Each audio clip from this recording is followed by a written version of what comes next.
Good evening, everybody. The meeting starts at 6 o'clock. At 6 o'clock, we'll get going. Just for everybody's knowledge, my name is Mike Waldron. I'm the 7th Ward Alderman. The mayor is going to be remote tonight, and there she is. We have to do attendance first, and we have to have a vote so she can come live onto the meeting, and we'll take care of that first. So I'll call the meeting to order. And do we have any remote electronic attendance? Yes, I would like to make a motion to approve the remote electronic attendance of Mayor Sangeetha Rayapati at the Committee of the Whole and City Council meetings of February 21, 2023 due to personal illness or disability. Second. We have a motion by Moyer, a second by Wendt. Roll call, please. Alderperson Schmidt. Aye. Williams. Aye. Macias. Aye. Wendt. Aye. Timian. Aye. Moyer. Aye. O'Brien. Absent. Waldron. Aye. Mayor Rayapati. Oh wait, she's No. Our first order of business tonight is an oath of office for regular commission appointment of Brianna Rumpel to the rank of police officer effective February 6, 2023. Chief. Thank you, Council. Tonight, I'm certainly very proud to present to you Brianna Rumpel. She was originally hired in November of 2020. Took a short break because she is a proud mother of two and gave birth to a little one who's here somewhere, I think, in the audience. So she has completed her term of probation, and she's here for a regular commission appointment. Brianna is originally from Pekin, Illinois, where when she was there, she attended Illinois Central College, as well as was a security officer and is a certified EMT, and worked a couple of years at Advanced Medical Transport before she came to the Moline Police Department. Since then, she's been on many of the shifts, but primarily on afternoon shift, where she's done an excellent job. We're so proud to have her. And if you could, I'd ask you to give her the oath of office to make her a fully commissioned member of the Moline Police Department. Sure.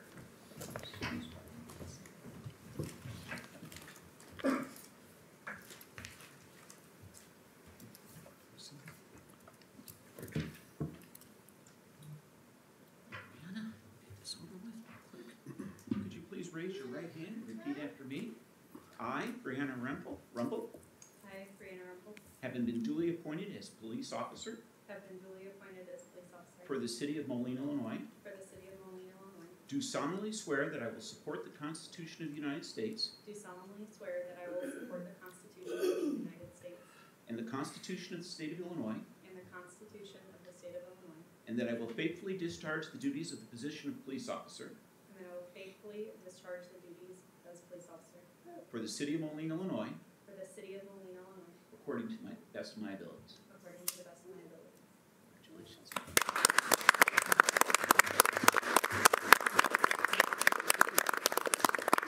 Get you to sign both of them right there.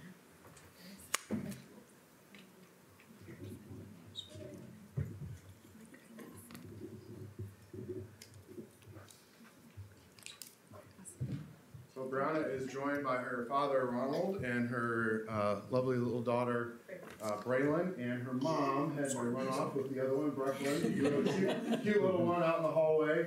So we're certainly proud of her, and so I'd like to pin her badge on to complete the oath.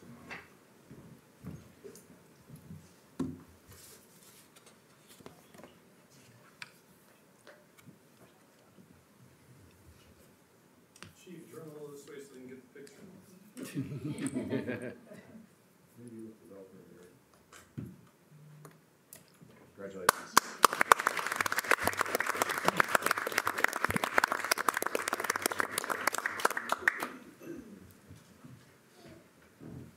Missing one?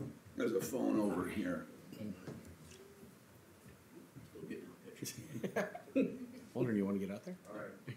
Thank you. Yep. Congrats. Congratulations.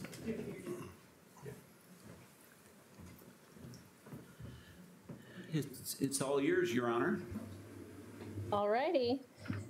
Next up on our agenda are board appointments. The mayor's appointment of Frankie Cunningham to the library board to fill the unexpired term of Sanjana Puri to expire May 31st, 2024. And after that, we have a proclamation, and we have a guest tonight.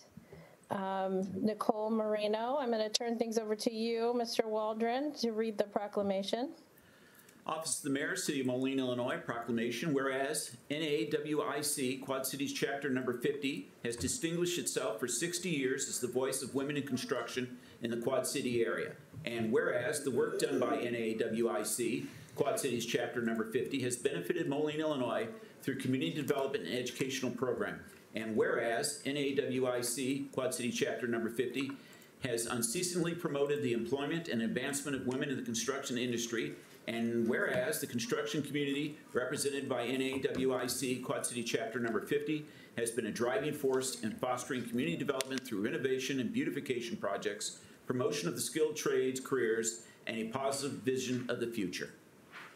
Now therefore be it proclaimed that I, Michael Waldron, Pro Tem for the City of Moline, Illinois, does hereby recognize NAWIC Quad City Chapter number 50 and its many dedicated volunteers for the steadfast work on behalf of the support of women in construction, and does proudly proclaim the week of March 5th through the 11th, 2023 as Women in Construction Week.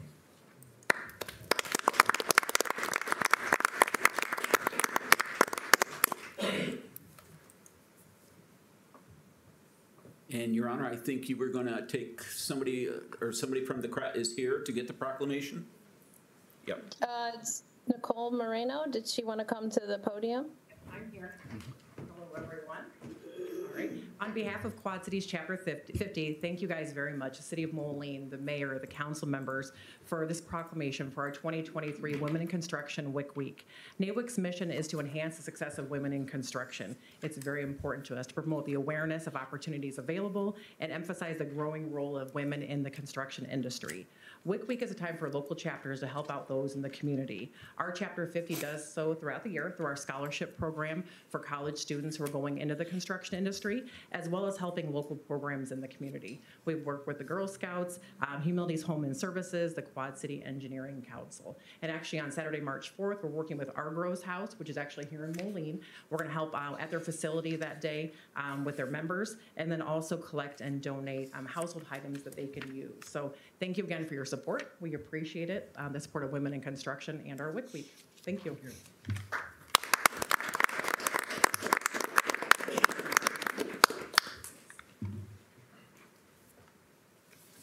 Okay. Next item of business is public comment, and I've asked Mayor Pro Tem to manage that. And if there's any public comment, he will keep an eye on the clock. We have 3 minutes per person. Is there any public comment this evening? Joseph Catlin. Just come up to the podium, you have to state your name, and you have 3 minutes. Joseph Catlin. Welcome. It's about removing the parking on 12th Avenue. So, talking points here. Since I only have 3 minutes, I'm gonna get right to the chase. Do you consider us a neighborhood? I'm asking a question. We don't generally speak during public comment. We listen, and then we can follow up later. All right, that's fine, because DOT and FHWA, Rock Island, do not have a definition for neighborhood. But neighborhood is the residential area near one's home. You can look it up. The people who live near one another in a particular district or area. Commonwealth versus Turner in 1954, the court held that the neighborhood means neighborhood in which the party resides, which includes where he moves and circulates and transacts his business and attends church, stores, mill, and mixes generally with the people in the usual calls of life, and is best known, not extending to any great number of miles and not extended beyond the same immediate section of his residence. And such acquaintances must be within that limit. The reason I say this is because I'm bringing up what your engineering department uses, the Bureau of Local Roads and Streets. That's their manual. Moline has been, 12th Avenue has been classified as a minor arterial roadway. Arterial highways are generally characterized by their ability to quickly move relatively large volumes of traffic, but often with restrictive accessibility to abutting properties. The arterial system typically provides for travel speeds and longest trip movements. The rural and urban arterial systems are connected to provide continuous through movements at the approximate same level of service. Minor arterial roadways will not penetrate neighborhoods. Arterial roadways typically have 4 to 8 lanes. Arterial streets, in general, parking along urban arterials should only be considered where it currently exists. Now I'm going to move on to major collectors. Collector routes are characterized by a relatively even distribution of access and mobility functions. Traffic volumes and speeds are typically lower than those of arterials. For most local and collector streets, a minimum of 2 travel lanes is generally adequate, where the current average daily traffic is 10,000 or more. And I have a copy of this with the page numbers. Provide both access and traffic circulation within residential neighborhoods and commercial and industrial areas. Major collectors may penetrate residential neighborhoods or commercial industrial areas to collect and distribute trips to and from arterial systems. In residential areas, oh, hold on, I might be jumping ahead of myself here. In residential areas, a minimum 8-foot parallel parking lane should be provided on one or both sides of the street. Now, I'm just going to give my personal notes. I'm sure there's a lot of people that want to speak here tonight, and they're pretty much going to say what I'm going to say. And we're at 3 minutes, sir, so Okay. There you go. thank you. Thank you. Who's next? Matthew Trout. I'll pass for now. Can she give her 3 minutes to him? Your Honor, did you hear that question? I'm not sure. No, it needs to be in a microphone. I can't hear. Okay. Just state your name. I'm Kathy Trout, and I live on 12th Avenue. Welcome. Thank you. I want to speak to the safety issues about the biking lanes. I witness people, when I take my granddaughter to Wilson Middle School in the morning, people pass in that turning lane, they're flying. If I'm in the turning lane coming one direction, they're flying right towards me and they duck in, just to escape that traffic. The other issue is I've had turning right into my driveway, I've had my right turn signal on, they go around the parked cars, and then they'll pass me on the right as I'm turning into my driveway. I have to be watchful all the time. We have this much space between our sidewalk and the street, so when we're working in the summertime or cleaning the snow off the sidewalks, there is no safety net. I don't believe a bike path would help with that. I'm a biker. I would never ride my bike on 12th Avenue. I would never ride my bike on 41st Street because people drive right up that biking lane, whether it be on 12th Avenue by Wilson Middle School or whether it's going down 41st Street towards the grade school. They just don't. The traffic is out of control. The speed is out of control. I think that's what I have to say. Yeah. Thank you. Thank you. Is there any further public comment? Dean Mathias.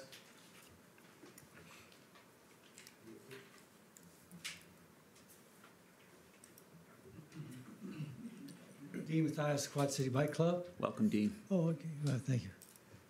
The Quad City Bike Club and on the Moline Complete Streets Committee. And I'll probably face the audience if you don't mind, Council. Mind if I put this in? You need to speak to the mic. Okay, I'll grab the mic. Yeah. Okay. I know there's a sensitive issue about 12th Avenue, and I bike in all sorts of different situations.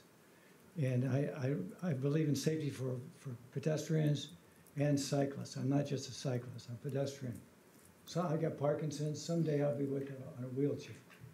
So I'm looking for a way to get people from one side of the city to the other side. There's no way right now to get across the top of the Moline unless you go to circumnavigate all the neighborhoods. So somehow it behooves Moline and the residents of Moline to try to come up with a solution to get safety for pedestrians and cyclists through there. And another thing is too, is that if you've been to East Moline, they just put a new path in. If you, I ask you to give that a shot. Dean, speak into the microphone, yeah. please. Can I speak this direction? Absolutely. Okay. If you get a chance to do that neighborhood walk, there are people when they're just dedicating the trail, It's a beautiful thing. There are people walking their dogs. It was just, they've been doing it during the construction of it. Personally, if the bike lane can't work, I prefer a bike path. Because that's what involves, I'm sorry, I'm shaking. Because it works for families and everybody else. But it's up to us, the whole city, the aldermen, the entire city and the residents to find a solution that will work for safety for Moline. And I'd like to present an opportunity for the Quad City bicycle, the Quad Cities Metro map, bike map. I gave to Kathy, I gave her one earlier. But this is a growing, and you can see on this map, you can't see where you're at, but the Veterans, well, the pedestrian 74 bridge that has the bikeway. How many people in the audience have ever walked across the 74 bridge now with the bike pedestrian accommodation? Anyway, so there's a few hands up there. I reckon that was a dream. And this is a dream to get continuity from Moline. And so I'm hoping that in your hearts you can figure out a way to get people safely through. People of all ages through that corridor. And I'm asking, and I have copies of this map. But there are some cities that have bike paths and bike lanes. And so but I know I don't want to steal any zeal from anybody on this, and it's not an easy matter. And but I have anybody in the audience would like a Quad City bicycle map? You raise your hand, I'll get somebody. I'll pass those out. Thank you, Dean. That's your 3 minutes. Okay, I could sense that. My hair is starting to stand up. Chris Carruthers.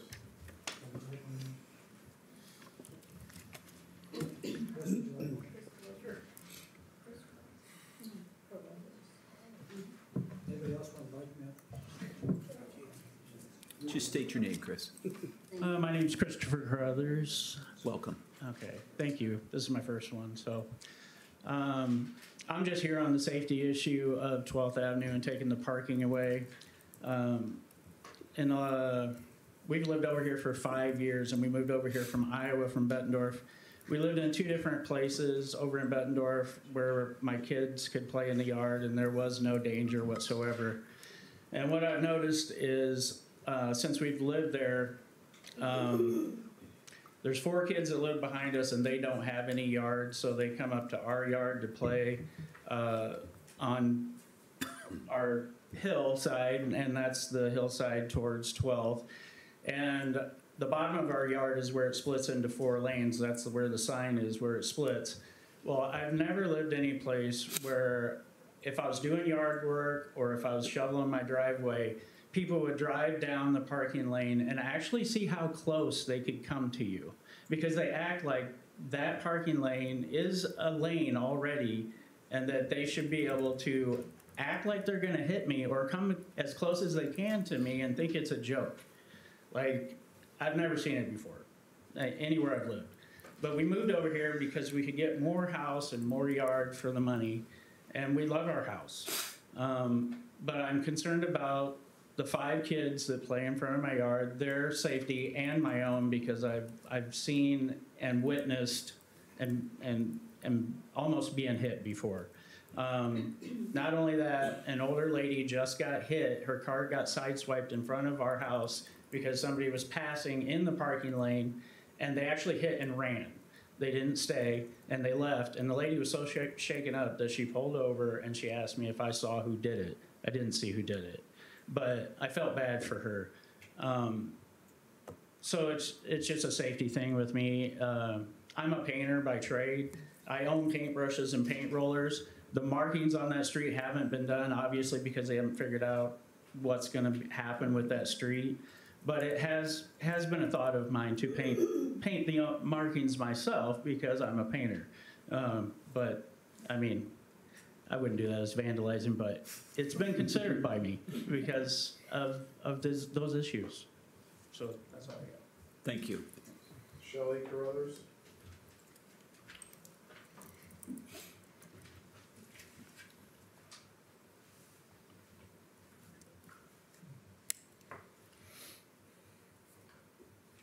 Just state your name. Shelley Carruthers. Welcome. I live on 12th Avenue on 3160. We're like the last one down below the hill there. We've got a kind of a corner lot area and a drive around place for parking and stuff. In the 5 years that I have been there, in trying to mow the lawn, just accidentally or stepping, because I've got a great big hill to come up, and I do have a self-propelled lawnmower, which helps me, as my husband has congestive heart failure, so he can't do that anymore. But in noticing, just even stepping off to the curb, like he said before, cars will come and try and swipe. And it's not a lane. It's not a lane till it gets past our tree down our yard. It's very dangerous. Like with the kids, we've had people get hit out in front, people across the street tried to back out, and somebody's hit them. There's not a time that I haven't thought that I've seen maybe 2 or 3 accidents on that in the last couple of months. Somebody's getting hit because people are just going around, and they come at atrocious speeds. If our police department would like to sit in our driveway because they can't see them when they come down because we've got a hillside there, I would love that because they would probably nail a lot of people. I have tried coming down and entering my driveway, and of course that's supposed to be a parking space there, so when I come down, I'm turning on my signal at the top of the hill and turning into my driveway. There have been other cars that have gone like a bat out of hell, excuse my French, and just about sideswipe me, and I'm trying to get into my drive. I'm like, that's not even a lane. And it's just a disaster, and not safe at all. Not safe at all. And I just hope that we can come to some kind of something to where everybody will be accepted of this, but I really would encourage them to really think about the safety of this. I mean, the gentleman about the bicycle, that's wonderful, it might work, and then I think about all of our families that live down there, and we have holidays that come up, and we wouldn't be able to park our cars or our families' cars out in front. And we have a lot of families. We entertain a lot down that area, and it is a residential area. So I would hope that you guys would consider that. That's all I have to say. Thank you. Dick Potter. Please state your name, Mr. Potter. Dick Potter, 1136 25th Street. Welcome, Dick. Thank you. Thank you for this opportunity. I wanted to speak in favor of this legislation that you're considering. I live not far from 12th Avenue. I regularly bike on 12th Avenue from the area of 27th Street heading east. I've been there multiple times. There are times to avoid some of the areas, particularly in the Wilson area when school is ingress and egress. It's probably not a great time to be on a bike up there, but the other times I have been. I want to remind you that, the street is for all forms of transportation, and the surrounding areas, not only for cars, but for bikes, pedestrians, and everyone else that uses it. I have witnessed across the city in the areas where the road diets have been put in. I've ridden 19th Avenue, I've ridden 7th Street, ridden all these other places, and the calming of the traffic has been noticeable. Does that mean that everyone pays attention to the laws and the speed limit? No, and in fact, we can't even legislate the fact that all bicyclists are law-abiding. But I think this is an excellent opportunity to improve the city. I think this is the way communities are moving in welcoming all forms of transportation, and I encourage you to support this. Thank you. Thank you, Dick. Maria Trigueros.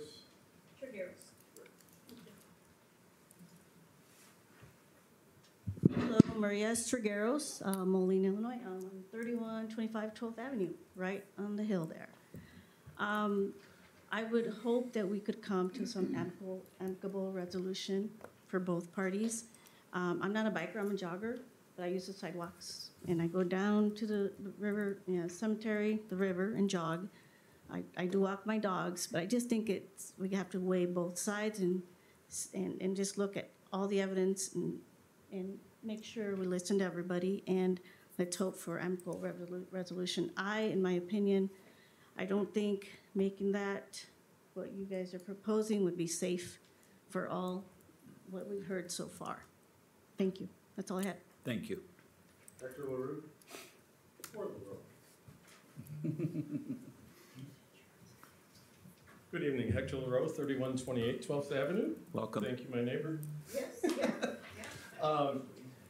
As it is currently engineered, it is miraculous that no child has died walking to school to Wilson or, what's Franklin. Franklin? What? Franklin, and Washington was the one I was thinking of. The sidewalks, as other people have noted, are so close to the street that when it snows, you get 2 entire lanes of snow and all the salt and stuff piled up directly onto the sidewalk because there's no right of way for that snow to go into. And it's impossible to shovel that. I mean, I realize that it's an obligation under ordinance that residents do that. And my response is I will cheerfully pay the fine because I can't do it. I don't have heavy equipment to move that stuff out. The problem is that on the worst days of the year, when driving conditions are the most hazardous of the year, children are walking to school in the street on 12th Avenue. It is a miracle no child has died doing that. The street needs desperately to be re-engineered. For children walking to school, for all 4 of my children, 3 of them now adults, who have worked at the YMCA as counselors and commute to their jobs, commute ed for the other 3, at the YMCA, along 12th Avenue by bicycle. The streets and sidewalks of this city have to be for all the city's citizens, and they have to be safe for all the city's citizens. Re-engineering this street is not just advisable, it's necessary. Somebody's gonna get killed. Please do what it takes to prevent that. Thank you. Thank you. Charlie Parkhurst. Hi, good evening. I live at 3532 12th Avenue, and Sir, I've actually could you bring the mic up a little bit?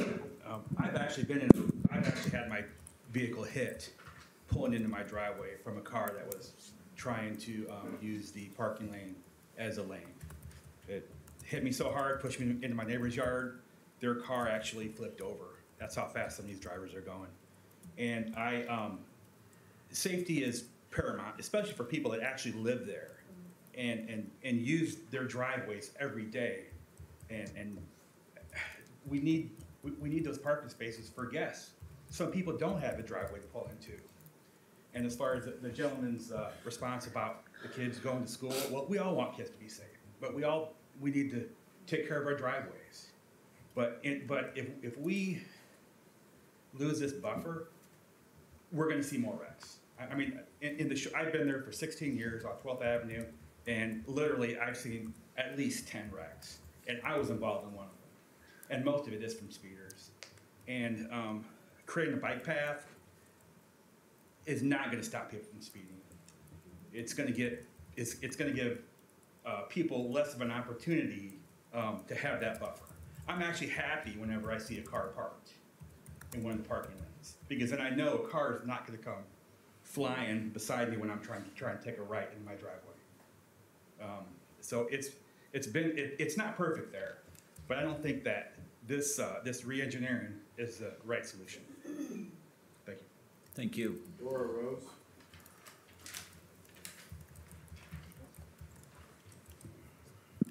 Hi, my name is Dora Rose. I live at 3119 12th Avenue in Moline.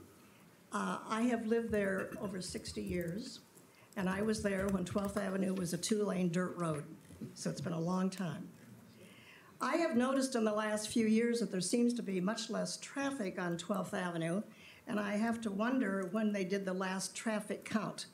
Has that been done, and what were the results? I would find that very interesting. It seems that since John Deere Road came into being that the traffic has lessened dramatically. Last meeting we had at the library, a real estate lady was there, and she reminded us that when there's no parking available in front of your home, the property value goes down. So that would mean I hope we'd have lower taxes, and it certainly would be less revenue for the city. But I'm concerned about safety. We were told at the last meeting that from where I live about a third of the way down the hill toward 34th Street, that our guests should park on the corner of 31st Street and 12th Avenue. There is a store there, so they have business with customers. There's probably 6 or 8 parking places, and that would include for their customers. So I think that's rather unfair to that business and also unfair to people. I'm concerned about guest safety. Last week, I had a brunch at my home for 10 ladies at 10 o'clock in the morning. And so I accommodated several cars in my driveway, but there were also 4 or 5 cars on the street. So those ladies all had to go to 31st Street and 12th Avenue to park. That would mean they would have to walk down the hill, and then when they leave, they would have to walk up the hill. What would be a challenge is the fact that all of those women were over the age of 75. So I am concerned about the safety of seniors walking up and down a hill, not only in good weather, but also in weather when we would have conditions that would not be conducive to walking, and they would have to walk in the street.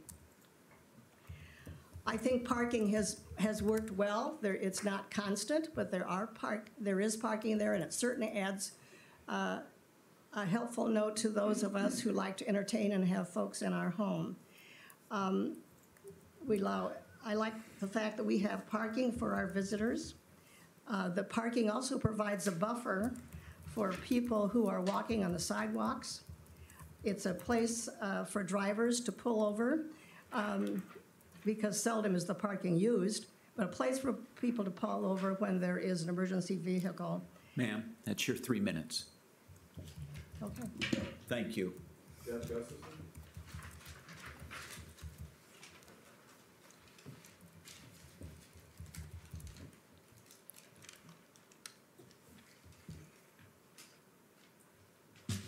Hi, I just want to bring to the point that this is a residential area and not a business area. There are a lot of families in the area that they want to take away our parking.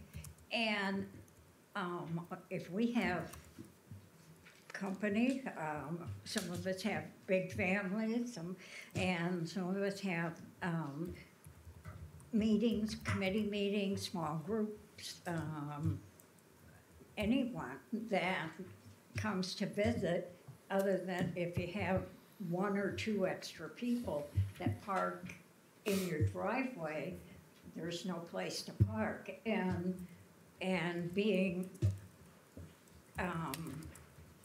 if they parked on a side street where we live, would have to walk a block, either up the hill or down the hill to get to our house. And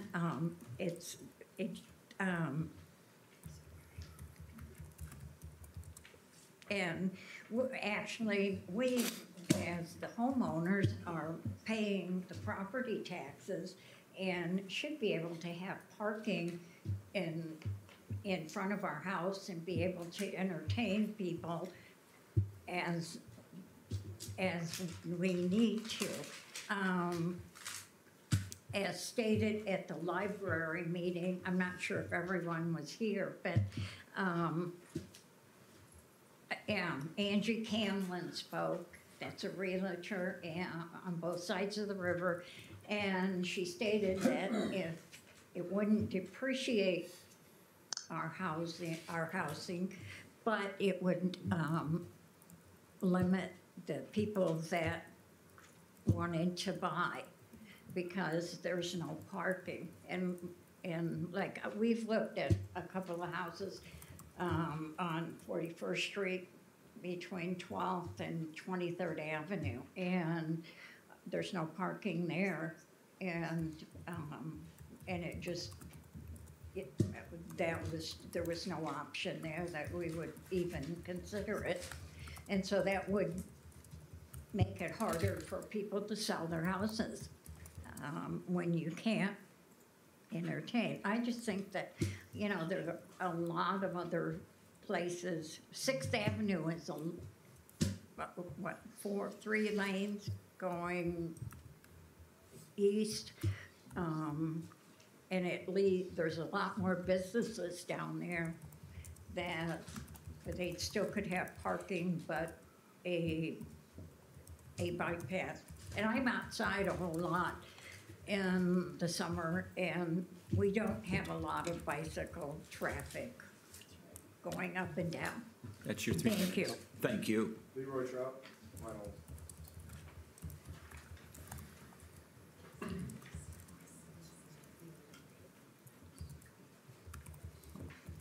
Leroy Trout, 3542 12th Avenue. Welcome. I have pictures of people parking on 12th Avenue, if anybody would like to see them. And some of their backyards where they can't park, we don't have alleys. And if we have anything in our neighborhood, there's no place to park. So we would love to keep our parking. We have numerous signatures on the petition to keep our parking. And we went to the meeting at the library, and a lot of what was said, I cannot believe, because they said the median speed on 12th Avenue is 34 miles an hour.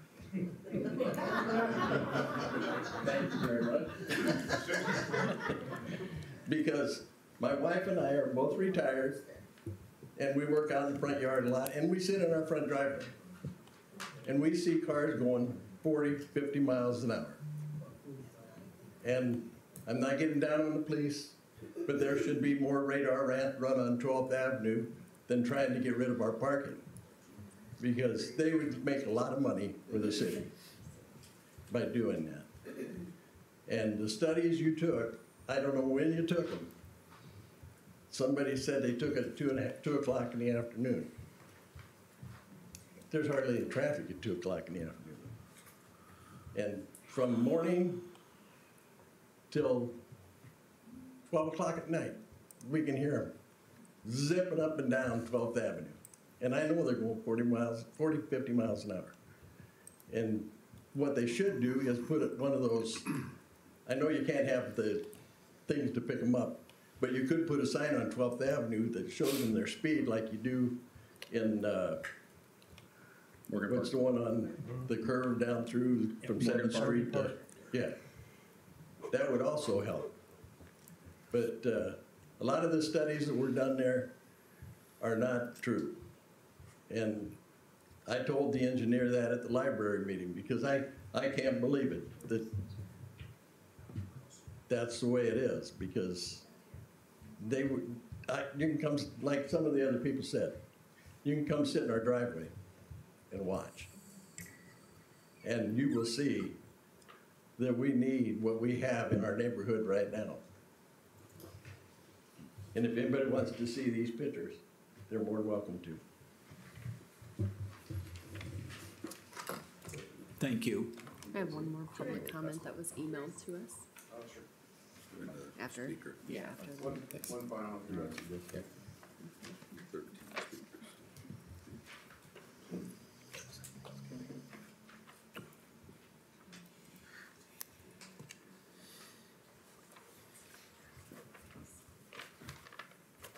Good evening, I'll be brief. Just state your name first. My name's Mary Dean. I live at 3132 12th Avenue. I have resided there for 33 years. In my 33 years, I have seen several fatalities. What you guys are promoting to put this bike path there, trust me, they don't care. Because my car is a big SUV, and I have tried to turn into my driveway with my blinker on at the top of the hill, and they come in the side to get around me. I've had to drive past my house because people are passing on the inside, going 50. And I'm a big SUV with a blinker on. Imagine what it'll do to a bicycle. Imagine. I can't.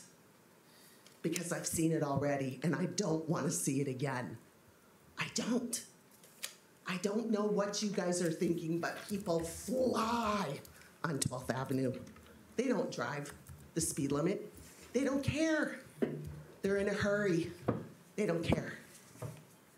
And I'm going to use your phrase, have a heart. We have old family members, and you're asking us to tell them to park a block away and walk down the hill at Christmas. Have a heart. Thank you. Thank you. Any other public comment from the crowd? We have received one email, so the clerk will read that, please. This email is from Jim Adamson. He's a Moline resident. He says, "To whom it may concern, I am writing to you in support of extending the bike lane on 12th Avenue. I both live and work in Moline and am blessed to be able to ride my bike for my daily commute when the weather allows. However, the most dangerous stretch of my travel is 12th Avenue, just east of 34th Street. I have to climb the hill, darting in between parked cars, and keep an ear out for oncoming vehicles as they drive into the morning sun. I've had a handful of close calls there and also further east where 12th Avenue meets 37th Street. This curve is not only dangerous for bicyclists, but also pedestrians. There's no easement between the 4-lane road and the sidewalk. Walkers have no option but to walk right next to speeding cars as there is a metal barrier trapping them up against the street as drivers cruise by. A bike lane here would make things safer for everyone, not only walkers and bikers, but also the drivers in our wonderful city, as researchers at the University of Colorado recently found bike lanes make driving a car safer too. Improved bike infrastructure would create a safer commute for all, add to the many amenities that attract new residents to Moline, and help us become a more vibrant and livable 21st century community. Thank you for your time, Jim Adamson." Thank you very much, everyone. If that concludes the public comment, we move on to questions on the agenda. Your Honor, I think we have one more public comment. Do you want to speak, sir? Yeah, just like one thing. Sure, come on up. One more, Your Honor. Okay.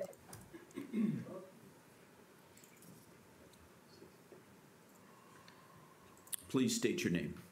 Bob Dean. I've lived with my wife Mary on 12th Avenue for 33 years. I'm in the automobile business.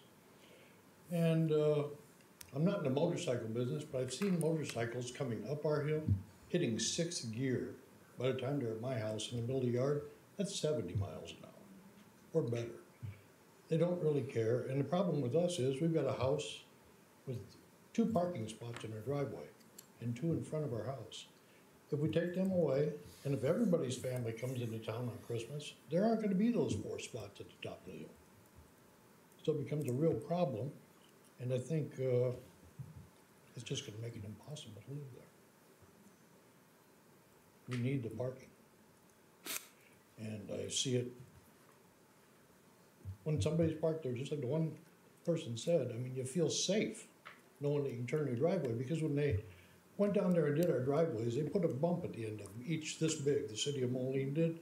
So you gotta slow down when you pull in there, or else you're gonna knock the front end off your car. So, that's all I have to say. Thank you very much. Thank you. That's all public comment, Your Honor. Okay, thank you. So we move to number 8, our Committee of the Whole agenda items. 8.1 is an ordinance amending Chapter 20, Motor Vehicles and Traffic of the Moline Code of Ordinances, Appendix 10, thereof parking prohibited at any time, by amending the following locations: removing 12th Avenue on both sides between 19th Street and 31st Street, removing 12th Avenue on both sides from 33rd Street to a distance of 100 feet east of 34th Street, removing 12th Avenue on both sides from 36th Street Court to the East Moline border, and adding 12th Avenue on both sides between 19th Street and the East Moline border. Mr. Vitas?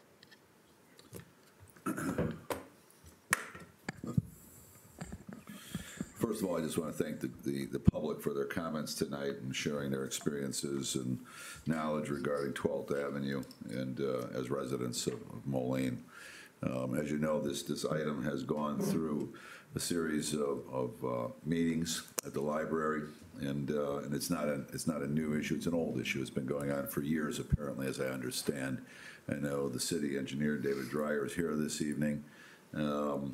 and speak to some of the details related specifically to the recommendations.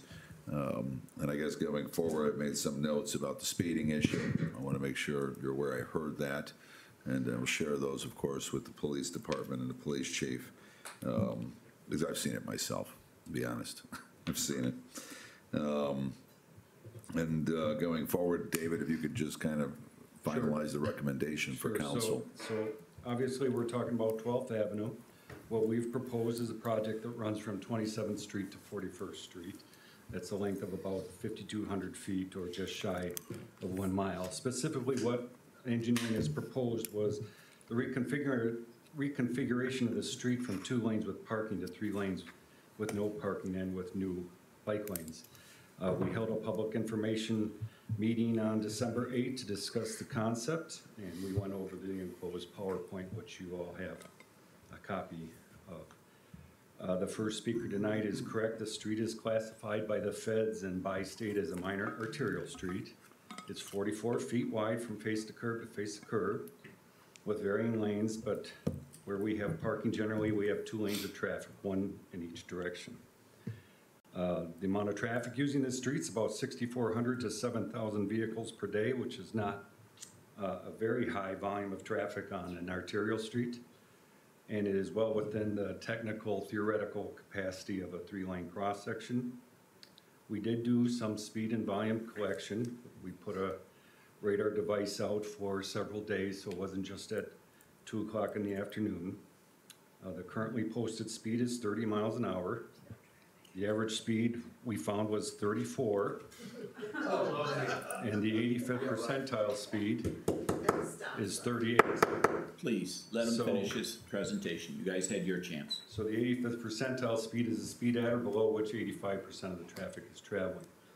I do recognize, as I live off of 12th Avenue, that there are some high-speed users on that street. But generally, because of the larger numbers, they're diluted within that data, and particularly the motorcycles. If I could make motorcycles not permitted on that street, I certainly would love to do that, but I can't.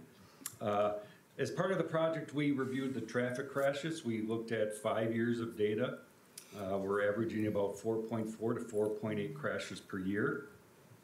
The majority of the crashes are rear ends with 14 total. And the second most prevalent is side swipes with 7. So what we proposed is no construction, no moving the curb and gutter, just reconfiguring, restriping the street and providing the bike lanes. This separates the opposing flows of traffic and provides a space in the middle for people to safely move out of the traffic stream to make a turn into a driveway or to enter the traffic stream in the other direction. This is a type of street that many cities and states have been building for decades, and one that we have used successfully elsewhere that I've worked. As I noted at the neighborhood meeting, it does require the removal of 41 marked spaces, and that definitely is the drawback to the concept. The project is consistent with the City of Moline Bike Plan adopted in March of 2011. And that's found on page 10 where that is proposed in there. So it's a project that we've discussed at the Complete Streets. And in general, what is proposed would be considered a complete street. What we have now is a street that, all things being equal, we wouldn't build or design today. We would probably look at some type of a divided cross-section with the center left turn lane. So I'm available if there are any questions or not sure what the procedure is tonight. Mr. Timian? Make a motion to approve, Your Honor. Second. Motion by Mr. Timian, seconded by Mr. Moyer. Discussion? All right. Oh, Mr. Timian. Thank you, Your Honor. I appreciate the residents coming down tonight. An effective thing that I've learned is when people say things, I like to say it back to them to make sure I understand correctly. And here are some of the words that the current residents have described 12th Avenue just tonight. Unsafe, a disaster, dangerous, reckless. I've seen multiple fatalities. If we continue to do what we've always done, we continue to get what we've always got. The same people who are saying that 12th Avenue is unsafe are proposing that we do not change it. And that is insanity, in my opinion. These transformations with a center turn lane have been shown time and time again over decades to slow down traffic and reduce accidents. I've been in an accident on 12th Avenue.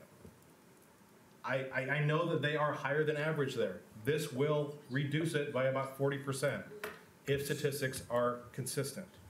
It is unfortunate that there are sacrifices with parking, and I understand that. But as members of council, our job is to think about the future of Moline and not to stick with something that has, by your own admission, been disastrous, reckless, and unsafe. And so for that reason, I am supporting this, and I'm doing it not just for the safety of the residents now, but the longevity of the city and its facilities. Thank you. Thank you. Is that Mr. Moyer? Yes, thank you, Your Honor. Mr. Dreyer, I had a couple questions for you, if you don't mind. First, I was curious, are there things that we can do on the road to protect that bike lane so that cars can't move into it?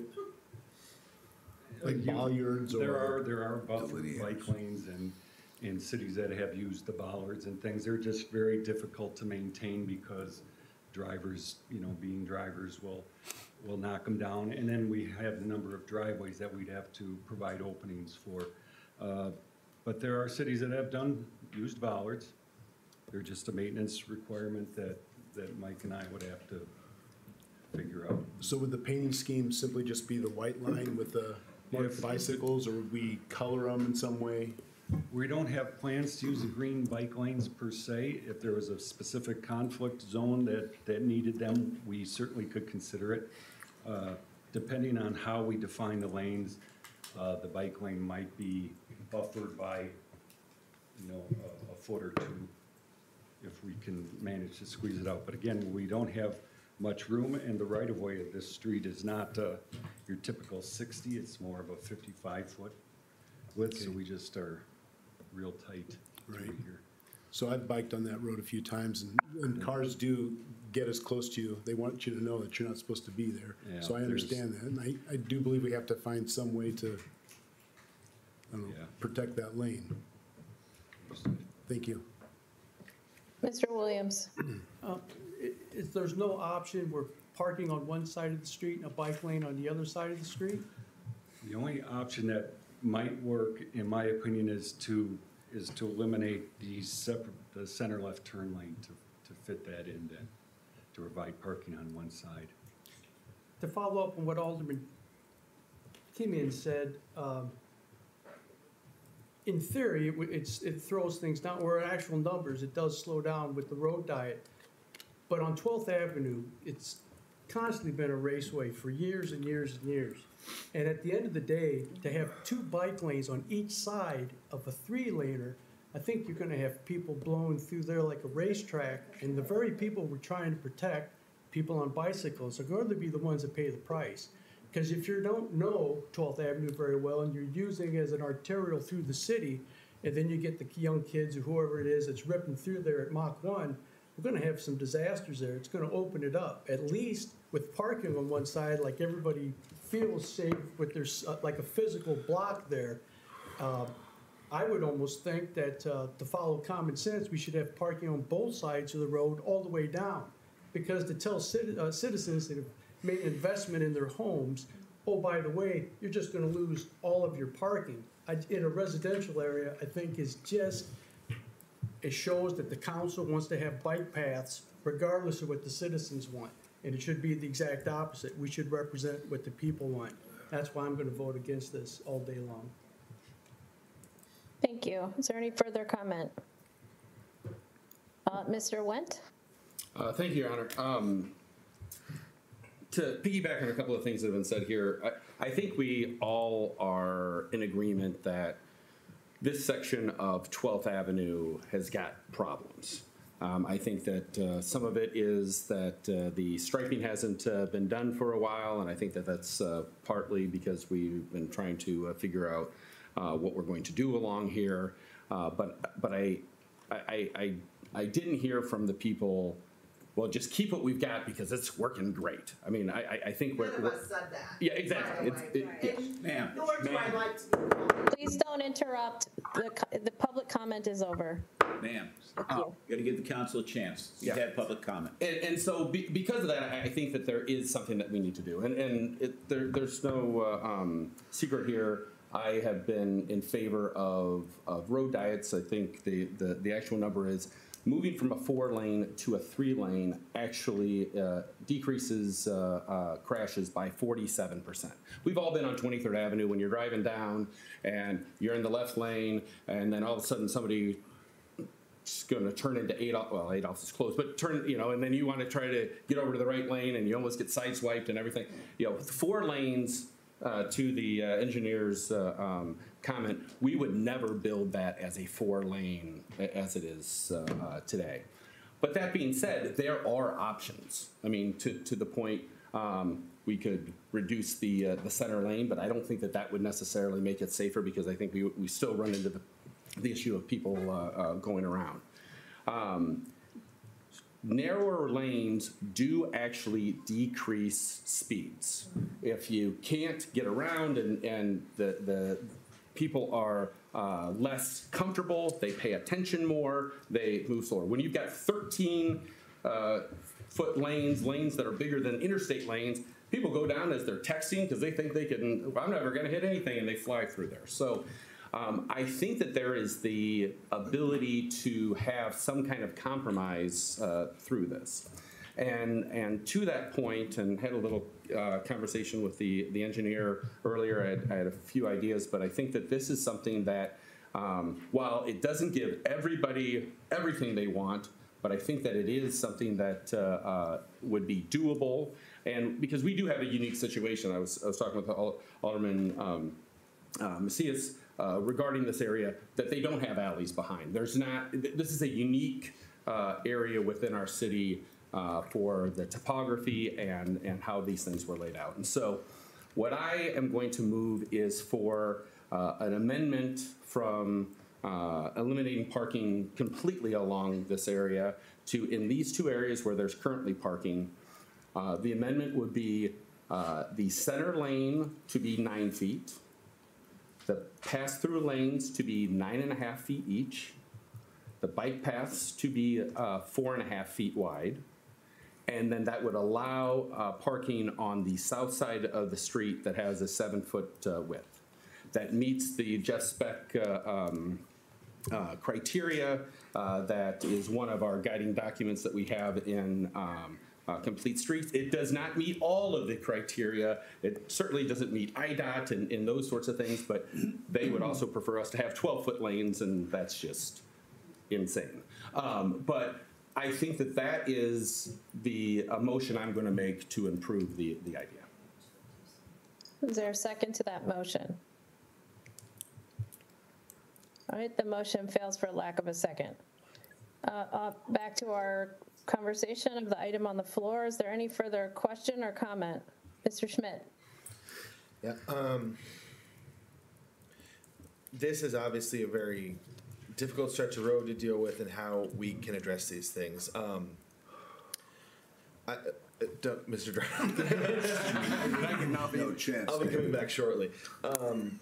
I think that from my perspective, while I recognize it's a long-term goal of ours, and it is a goal I think we should continue to pursue to get the bike lanes in here, that's not my highest priority as we think about this street.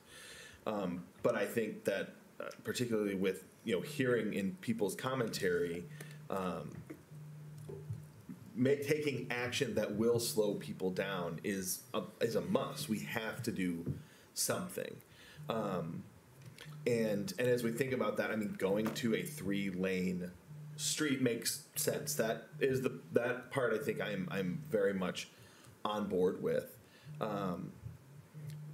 As we think about bike lane options. Is there room in the right of way to do any sort of bike pathing? And that had been brought up and had been a question I'd had before. As a side path? Is that what you mean? Right, so in lieu of a sidewalk, putting a bike path on one side. The right-of-way is only 55 feet wide, and the terrain is so steep that it would require us to have to purchase right-of-way. Because I took a look at that too, anticipating that question. So we just don't have the room there to try to fit in a 10-foot additional side path. There, you need more right-of-way. Right. I think that leaving the parking as it is also unfortunately part of what creates that problem, because as I'm looking at this, if someone is driving down that traffic lane, they would not then have room to maneuver around on the right side through a bike lane. Or what the cross section I'm looking at has a 44 width, but I don't have the breakdowns underneath it. The bike lane would be narrow enough that I don't think you would see people passing on your right. Now, can people pass you on the left? I've seen people do that. In the current 3-lane cross section, there is no design that will get to 100% of drivers. There's just nothing that we have. What's the width of the gutter and the width of the bike lane? Do you know that? Oh, the bike lane would generally be 5 feet to the face of curb. Gutter can be a 2-foot flag. It all depends. Basically, how we would stripe it is how it is striped to the east of 41st Street. So that's where we have been pointing people to take a look at what are you proposing, what will it look like. We'll just, take a look over across the intersection, and that's what we are proposing. So basically striping it similar to that. Thank you. Yes, Mr. Wendt. Just a question off of that. Didn't we, east of 41st, on the south side, we actually made that extra wide because we put a little bit of a buffer in there, yes. Right, for the pickup and drop off of John Deere. So do we know, are we talking 7 foot? Are we talking about 6 foot? Because I think and this is just maybe more of a clarification, because I think if you get anything more than maybe 6 feet, then you get into the issue of people flying around on the right-hand side. So I understand. I think having a definitive idea of how wide that is, I think, is important for our deliberation. Okay, well, we can get that. What? We can get that generated up and get, something like your street mix. Okay. Okay, Mr. Waldron. Thank you, Your Honor. This is a tough stretch of road, as they say. For many years, when I was the Public Works Director, I was drug kicking and screaming into complete streets. It wasn't something that I necessarily thought that we needed. And I didn't take into regard bikes, to be brutally honest. But I had a long history here, and that was my history. That said, we had a robust conversation here about complete streets. We have a committee, we have people on it, and we have aldermen on it, we have staff on it, we have community members, the bike people. They've since given their recommendation. The engineers have given their recommendation on what would be the safest thing out there. I'm not generally in favor of eliminating parking. I get that. I would not like the scenario either where my out front parking was taken away. But I also acknowledge that in some places, to do what you need to do for complete streets, it's got to happen. So actually, I would be probably in favor of this proposal reference to the safety involved in it. I think I listened to the Complete Street Committee and our city engineer, and I would go with what staff recommends. Thank you, Your Honor. Thank you. I think I saw Mr. Macias's hand. Thank you, Your Honor. I too am for road diets, and before along 19th Street and 7th Street, I used to live on 7th Street. And I used to run a lot more a few years ago, but there are crazy drivers everywhere. And whether we do this or not, they're probably still going to drive, whether we leave it alone or not. I've seen cars flipped. I've seen it with my own eyes. They're out there. And whether we put police officers there or whatnot, we're gonna continue to happen. There's people who just will not listen and follow the law. Now that I drive through 19th and also 7th Street, and we have those bike lanes, again, I can tell from when I used to live right off of 7th Street that traffic tends to be a lot slower. You can see it. And just if we can lower or create a little bit more safety, for me, that's where I'm gonna be going, lean towards, making sure that they're safer streets. That's what really counts in the end for me. While it's tough, I get the parking spots. It is a tough decision, but for me, it's more the safety, and I've seen it happen where those road diets do tend to slow the majority of the traffic. Thank you. Thank you.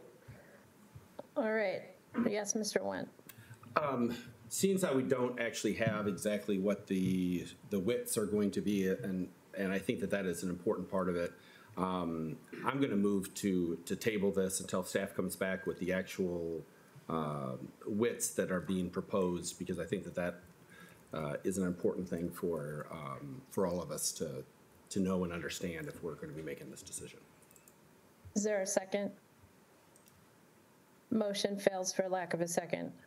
So that brings us to the end of our conversation, I believe. I don't see any further hands. All in favor, we need a roll call, actually. Roll call, please. Alderperson Schmidt? Aye. Williams? Nay. Macias? Aye. Wendt? Nay. Timian? Aye. Moyer? Aye. Waldron? Aye. 5 ayes, 2 nays, and that motion passes. Thank you very much. We move to item 8.2, resolution authorizing the mayor and city clerk to execute and attest to a contract with Sutphin Corporation of Dublin, Ohio for the purchase of a custom chassis S9 fire pumper utilizing Sourcewell contract number 022818-SUT in the amount of $336.48. Mr. Vitas. Thank you, Madam Mayor, and members of council. Before you tonight is a request on behalf of the fire department to acquire a custom chassis S9 fire pumper from the same company that we are presently purchasing 2 fire pumpers from. The unique circumstances that we find ourselves in today relate to the supply and demand issues that continue to plague many of our purchases, especially vehicular purchases. If approved tonight, we would not be spending any money until 2026, which is literally the lead time in order to acquire a new fire pumper. And we are strongly recommending and encouraging that we go forward with that, because if we don't do it now, that price you see of $847, $336 in the middle of March is going to go up even more. And the number continues to escalate. So we're trying to lock a number in today that they will have to honor in 2026. Motion to approve. Second. All right, motion by Alderperson Moyer, seconded by Alderperson Wendt. Discussion? Hearing none. Roll call. Oh, sorry, Mr. Waldron, sorry. I note that you're going to budget it in 2026 at that amount, and I definitely agree with that. Typically, when we replace a fire truck or any vehicle in the fleet, we've been putting money aside for those amount of years so that we can have the money available to get that vehicle. Have we put money aside, or are we putting money aside that will be equal to or less than $847,000 and change? The answer to that question is we continue to set money aside for vehicle purchases. In fact, we've got a lot of money set aside for vehicle purchases because we're not able to purchase any, but this would be no exception to the rule. We would continue to set monies aside specifically for the fire apparatus as it comes due. Your Honor, just one follow-up. And is this vehicle slated to be replaced in 2026? Or are we getting it earlier? 2027. It's 1 year. It's 1 year early, and I think that's a 20-year piece of apparatus that would be replaced And as I understand it, that the lifespan for the engines is 15 years in full-time service and then 5 years in reserve. So we would be a little bit actually behind in terms of replacing this by about 4 years. Thank you, Your Honor, and thank you, staff. Yes. Any further questions or comments? Seeing none, roll call, please. Alderperson Schmidt? Aye. Williams? Aye. Macias? Aye. Went? Aye. Timian? Aye. Moyer? Aye. Waldron? Aye. 7 ayes, no nays, and that motion passes. I got a quick point of information. Yep. For the parking change, since this is on the cow, will it be 2 readings for on?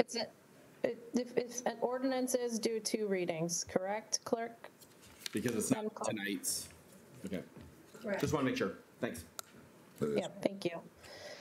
8.3, a resolution authorizing the mayor and city clerk to execute and attest to a purchase agreement with Legacy Fire Apparatus of Shorewood, Illinois, for the purchase of 1 custom Fouts Brothers Fouts 4 initial attack vehicle utilizing NPP Gov contract number PS20225 for the amount of $339,890.73. Mr. Vitas. Thank you, Your Honor. Members of council, before you tonight, again, related to the fire department is the purchase of this particular unit to add it to the fleet as it exists today. At one time prior to now, there used to be 4 engines and 1 ladder. At present, we have 3 engines and 1 ladder. And unfortunately, the most expensive piece of equipment we own, the aerial ladder, is showing its age prematurely.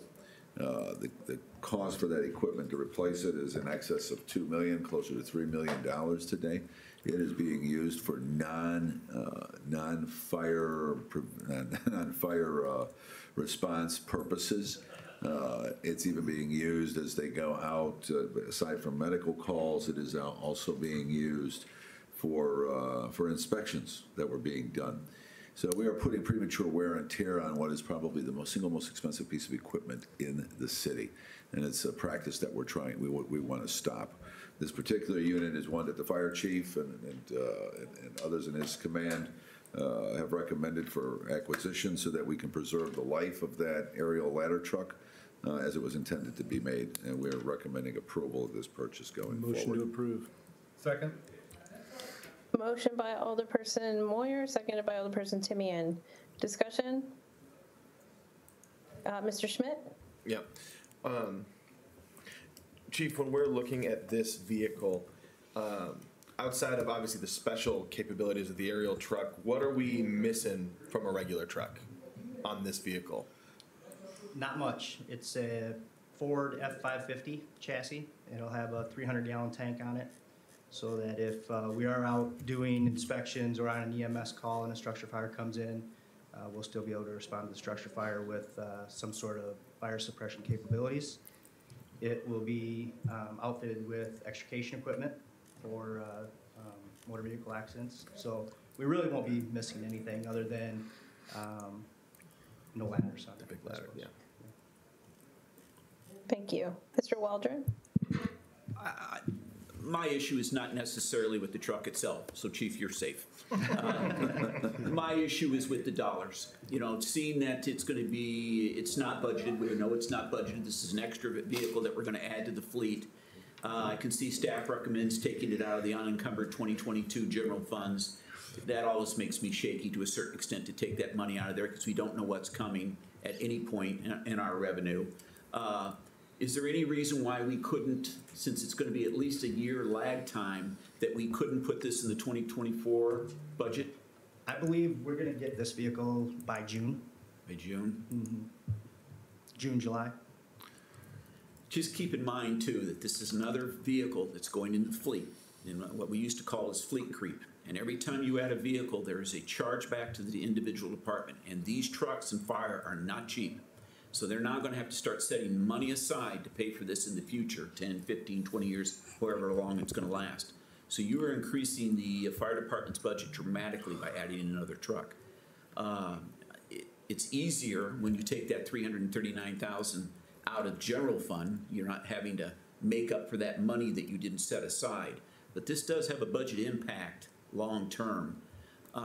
Chief, while you're up there, was there any consideration of not sending the ladder truck out on medical calls? That would be a policy decision, wouldn't it? It would be. So what happened, a little history, as Mr. Vitas explained, we used to run 4 engines and an aerial ladder. That was probably about 20 years ago. When we did that, the aerial ladder did not go on EMS calls.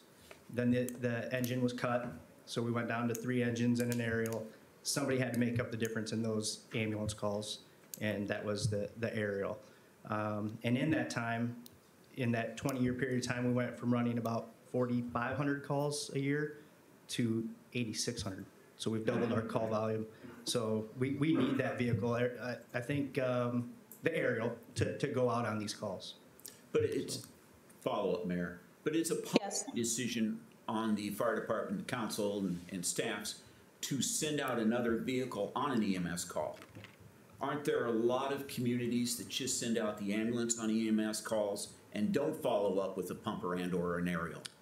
They do. I don't know that based on the fact that we're only running 2 ambulances that we can afford to make that policy decision, because the ambulances are out of service quite often at the hospital or on other EMS calls, and we need that vehicle then to respond because we pride ourselves in the fact that all of our vehicles are ALS capable. Yeah. So thank you, Chief. You're welcome. Thank you. Mr. Wen? Do both vehicles go out on every single ambulance call, morning, noon, night, midnight, overnight? They do now, yes. Okay, were they not doing that before, or? So recently, I did issue a memo forcing an engine, or in this case, the aerial, to go on all calls. Because of our staffing issues, we have a experience level of less than 1.5 years as being a paramedic. So I felt it was in the best interest of the department and the citizens to send those engine companies, because they are they have the more experienced medics and personnel on them. So before you issued that memo, then it wasn't always? The paramedics had an option of canceling an engine based on the dispatch information. Oh, okay, so it was done at the ambulance level? Yeah, or? Yeah, so an individual with years experience, even less, because that experience level that I gave you of under 1.5 years, that's on the job. A lot of these individuals we sent to paramedic school, so they have more like 8 months of experience as paramedics. Okay, all right, that helps. Thanks. Thank you. Mr. Timian? I heard correctly that we are sending engines for inspections as well.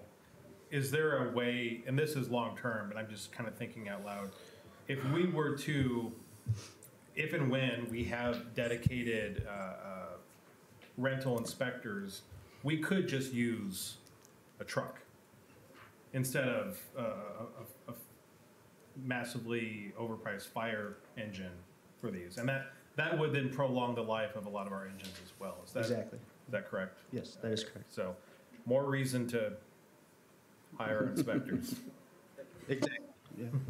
Well, Thank you. that is specifically what we're working on, is to come up with a way to be more cost effective and streamlined in what we've been doing, and this is an example of where we were not. Yep. Thank you. Anything further from the council? One last question for me, Your Honor. Yes, Mr. Waldron. This is for Carol. Carol, we take this $339,000 out and change. How much is left in our unencumbered general fund?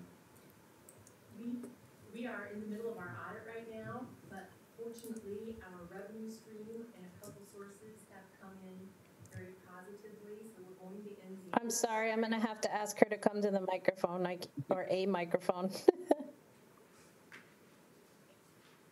I apologize. I'm so sorry for that. We are in the middle of our audit right now for the 2022 year, but it appears that we definitely will be ending the year in the black. I don't have final numbers because our accruals are 60 days out, but we did reconcile the fire department's budget pretty tightly. Steve and I, we got together, the chief and I, and they are coming under budget, I think, to the tune of about $440,000. And so, since this is a new piece of equipment, funds would be available from unused budgeted dollars in the fire budget from '22. Thank you. Thank you very much. Mr. Wendt? So is the recommendation that then those funds come from that?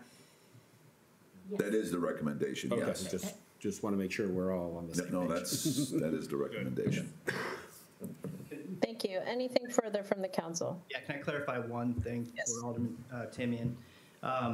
When you mentioned the inspections, I think you were probably just talking about the rental housing inspections. Business. So hiring the inspectors for that would not stop us or keep us from having to go out and do our business inspections. Okay. So we would still be sending engines out on business inspections.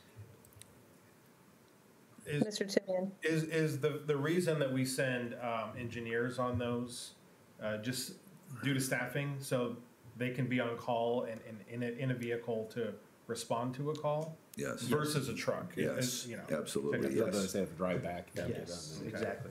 Yeah, we don't have a dedicated team of inspectors outside of the firefighters who are on duty. So they would respond literally from wherever they're at that moment. Understood. Okay, thank you very much. Hearing nothing further from council, roll call, please. Alderperson Schmidt, Aye. Williams, Aye. Macias, Aye. Wendt, Aye. Timian, Aye. Moyer, Aye. Waldron. Aye. 7 ayes, no nays, and that motion passes. Thank you.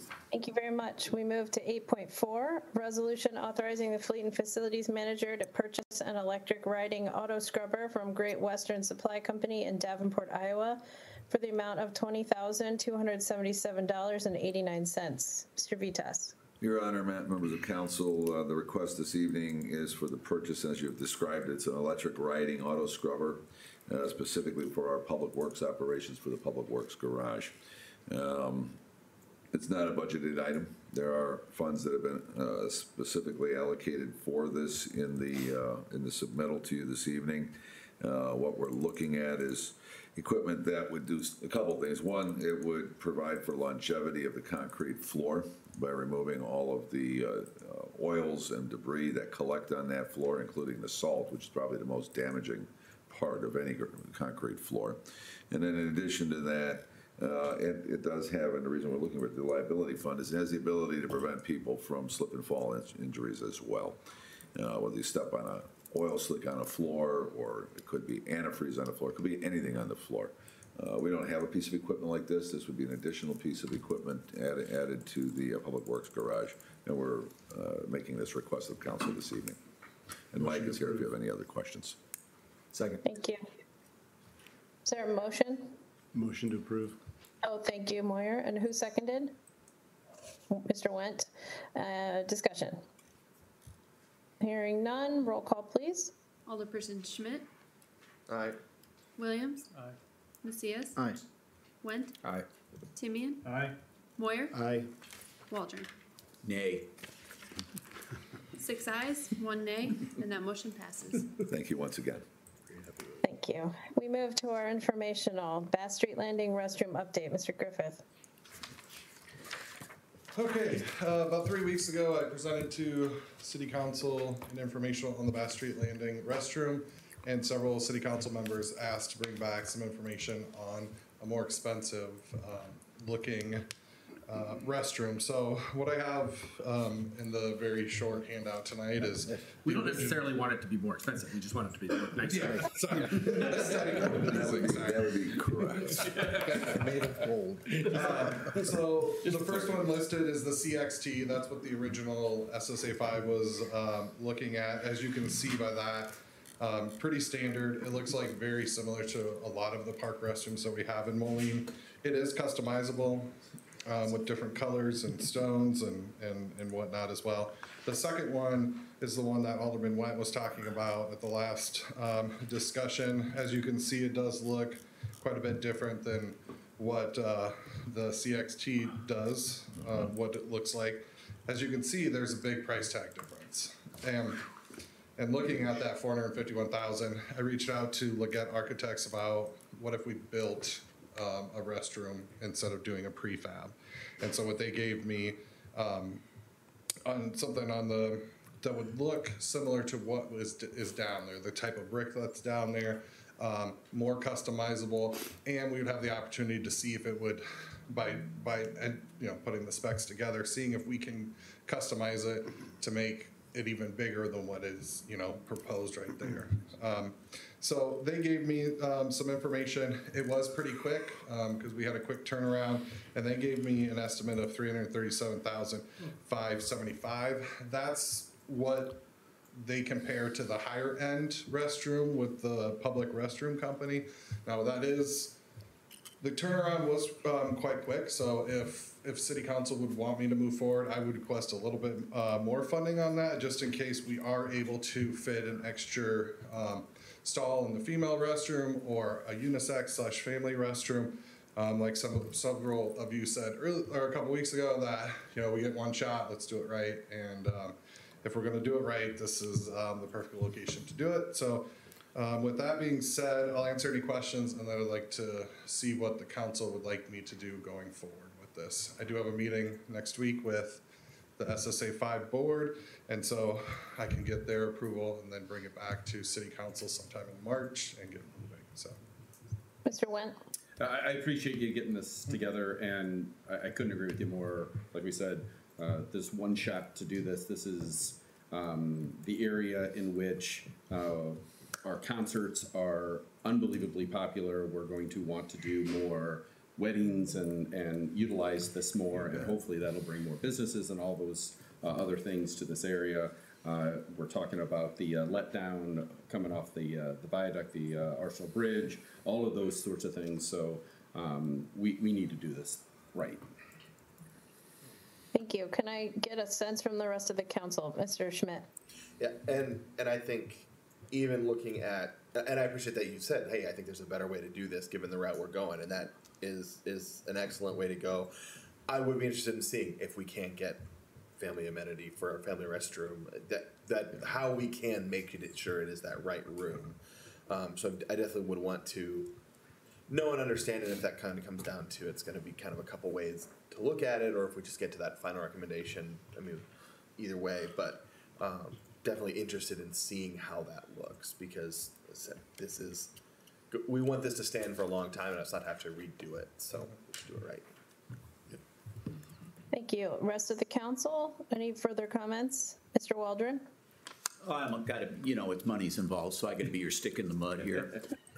I cannot believe the citizens of Moline, I'll just stick with the CXT one, want to spend $276,000 on a restroom. Go back and try to tell somebody that's what we're spending on a restroom. So that to me is high right there. My other issue is, where are we going long-term with Bass Street Landing? All I've heard about for the last 2 years is how we're going to expand to the east, to the Montgomery-Coney property. We're going to have band shells. We're going to have a park, potentially. We don't know what it's going to be yet, but potentially is that.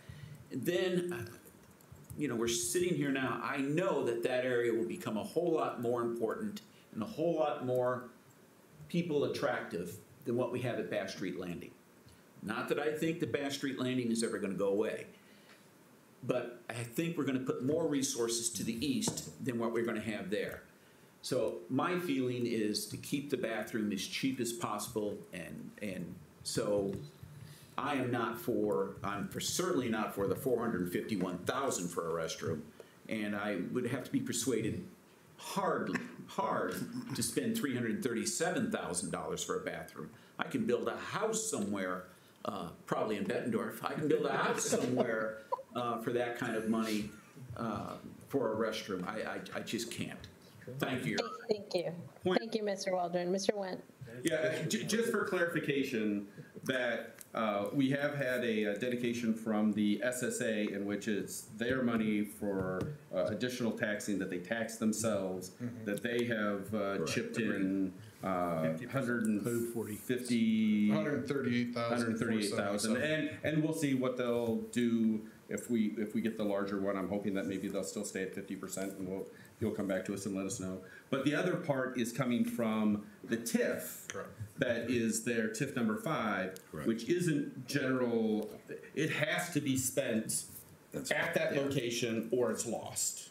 well, actually, we get 20% of it back, but, so if it either is then dissipated back out to the, all the taxing bodies, or it has to be spent at this location. So I don't want people to get the wrong idea that, well, we could then use this to pave a road someplace or do something else. It has to be spent at this location, so. Thank you. Mr. Schmidt? And I just, as we look at this location as an event, and, you know, for our own concert series, for the few festivals that fill in down there, and this is a nice upgrade, you know. As someone who has changed diapers in that park, you just sort of do it out in the open. It would be really nice to have a table somewhere. And, you know, there are a lot of amenities, and as we also talk about the possibility of then turning around and using it as that rental space, right? I think many of us attended when we had the mayor's luncheon for the 150, right? It was excellent for that sort of venue, and I think having an actual restroom facility really would improve the possibility of actually continuing to use that for rentals. That's right. So I think this investment, especially given the restrictions we're facing with that money to begin with, definitely makes it worth it. Mr. Williams? And Mr. Griffith? I agree with Alderman Waldron. I don't want to spend the money, but I don't think Bass Street's going to go away. And as we develop to the east, that will just, along the bike path, that'll just help draw people from the new area through to the iWireless, and back and forth. I don't think Bass Street will go away. I think it may become the center of a lot of traffic and concert series that grow out from there. So in that aspect, I agree with Alderman Went that I don't want to spend big money, the $451, but the $337 stick built, get the most that you can for your money. I would agree with that. I would echo that, you know, doing the most that we can and also being the most inclusive, having those options for a family restroom, I think is really important to help us stick to some of those principles we talk about in terms of being welcoming and inclusive. Mr. Griffith. Alderman Moyer, did you have a question first? I was just going to simply weigh in that I like option 3 best as well. I like the flexibility, and I think this is a long time coming. We need to get this done. I just wanted to add with Parks and Recreation taking over the rental applications for this. We have 5 or 6 weddings so far on the books for this year, and probably just as many, if not more, have called, inquired about it, and said, "Oh, we have to provide our own restrooms." Then we're just going to go to, you know, a different city or a different location. That's just one less step that you have to do. Now, that's several have called and said that. So just FYI. Thank you. I think you've got a sense of the council to take back to the SSA board. Thank you. Thank you, Eric. Is there any further public comment? Okay, seeing none, we'll call the regular council meeting to order. We'll say the Pledge of Allegiance. I pledge allegiance to the flag of the United States of America and to the republic for which it stands, one nation, under God, indivisible, with liberty and justice for all. Thank you. Mr. Schmidt, do you have an invocation? Just a minute, we're pulling, other person just asked for 16.2 to be pulled from the consent. We're gonna do a little rearranging here. Sorry. Okay. Oh, no problem. Becomes the first item on the consent agenda. Non-consent. I'm sorry. Did you find it? 16.2 and then.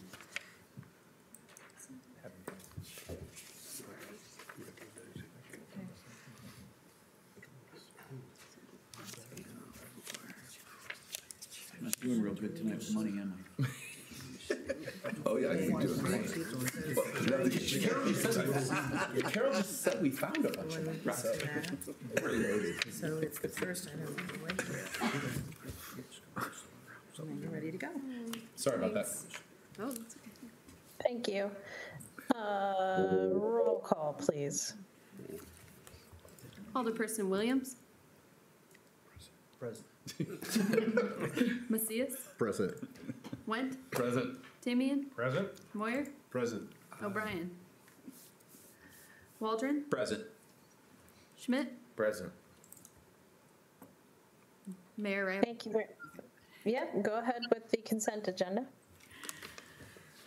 Your Honor, I request approval of Committee of the Whole, Council, and Executive Session minutes of February 7th, 2023, and appointments made during Committee of the Whole on February 21st, 2023. Second reading ordinances. Council Bill Number 3005-2023, an ordinance amending Chapter 35 Zoning and Land Development of the Moline Code of Ordinances by enacting an amendment to the zoning map incorporated therein as Section 35-3103, 7002 John Deere Parkway. Resolutions. Council Bill Number 1032-2023, a resolution authorizing the mayor and city clerk to execute and attest to a contract with Centennial Contractors of the Quad Cities Incorporated for project number 1412, 2023 Joint and Crack Ceiling Program for an amount of $68,820. Council Bill Number 1034-2023, a resolution authorizing the Director of Engineering to purchase mast arms from PG and Lighton for the 2023 Capital Improvement Project Number 1428, traffic signal replacement at 7th Street and 19th Avenue. Council Bill Number 1036-2023, a resolution authorizing the mayor and city clerk to execute and attest to licensing agreements for 2023 permit-approved applications for use of public right-of-way or city-owned property. Council Bill Number 1037-2023, a resolution authorizing the Fleet and Facilities Manager to purchase a 2022 Ford F-350 Crew Cab with Knapheide drop-side dump truck from Pat McGrath Ford of Cedar Rapids for the amount of $84,225. Move to approve the consent agenda. Second. Motion by Alderperson Timian, seconded by Alderperson Went. Roll call, please. Alderperson Schmidt? Aye. Williams? Aye. Macias? Aye. Went? Aye. Timian? Aye. Moyer? Aye. Waldron? Aye. 7 ayes, no nays, and that motion passes. Non-consent agenda, second reading ordinances. Council Bill Number 3006-2023, an ordinance amending Chapter 35, Zoning and Land Development, Article 1, Division 2, Section 35-1203, definitions of the Moline Code of Ordinances by revising certain definitions related to nonconformities, amending Article 3, Division 1, entitled In General, dealing with the same subject matter, and Article 5, Division 3, entitled Illumination Standards for internal consistency. Motion to approve. Second?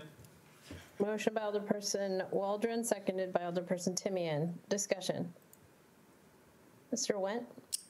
Thank you, Your Honor. I had a chance to review this and talked with or communicated back and forth with Ryan about this a little bit. One of my concern is I appreciate doing this. This is a long time coming and keeping to that kind of if something is improved by more than 25%, that triggers these things needed to be done. And then if they get up to 75%, if they're more than that, then 100% of the landscaping or lighting or whatever has to be taken care of. There is one provision that just doesn't conform with that exactly, and that's with redoing a parking lot. The parking lot, basically, it only triggers it if there is a fully reconstructed parking lot or if it's expanded by more than 50%. And so the concern becomes somebody's got a parking lot and they fully redo 90% of it and leave these 2 parking spots and say, hey, I'm not fully redoing this parking lot. I don't have to meet all your standards because I left this 5-foot by 10-foot area redone. So I had suggested trying to mirror that 25% to 75%, but Ryan, you had emailed back with a concern about that, and I kind of wanted to hear from you and see if maybe we can find a way to make this a little bit better. Yeah, thank you. My concern was just, I guess, getting clarification from you. So in our ordinance, the proposed ordinance, as Alderperson Wentz said, the starting factor is 25%. So if you do anything at 25% to 75%, it's a proportional improvement. Over 75%, you have to come completely into compliance with whatever development standard you're dealing with. So this one that you're speaking about is non-conforming parking lot landscaping. I think if you do the 25 to 75%, so, you know, that would mean that if you require to have 10 trees for the parking lot landscaping, we'll just say, and if you improve by 50%, you would need to give us 5 trees. And so if that's what you're proposing, I think that works, and it lines up with what everything else in the ordinance, and it makes it actually clearer for staff to be able to interpret it. So, but then if they got to 76%, then it's 100%. Then they'd have to do 100%. Then it's 100%. They'd have to bring the entire parking lot, their landscaping, up into the standards that we would require for a brand new parking lot. Okay. So with that, I would like. Oh, do you want to talk? Yeah. Mr. Schmidt? And I'm not, I agree, I think, working there. There is, under the lighting section, there is a provision that seems to have the language already sort of related to that defines that differently. So are we talking about sort of bringing language like is already in place there up? And I recognize we may be talking about changing it, but that is,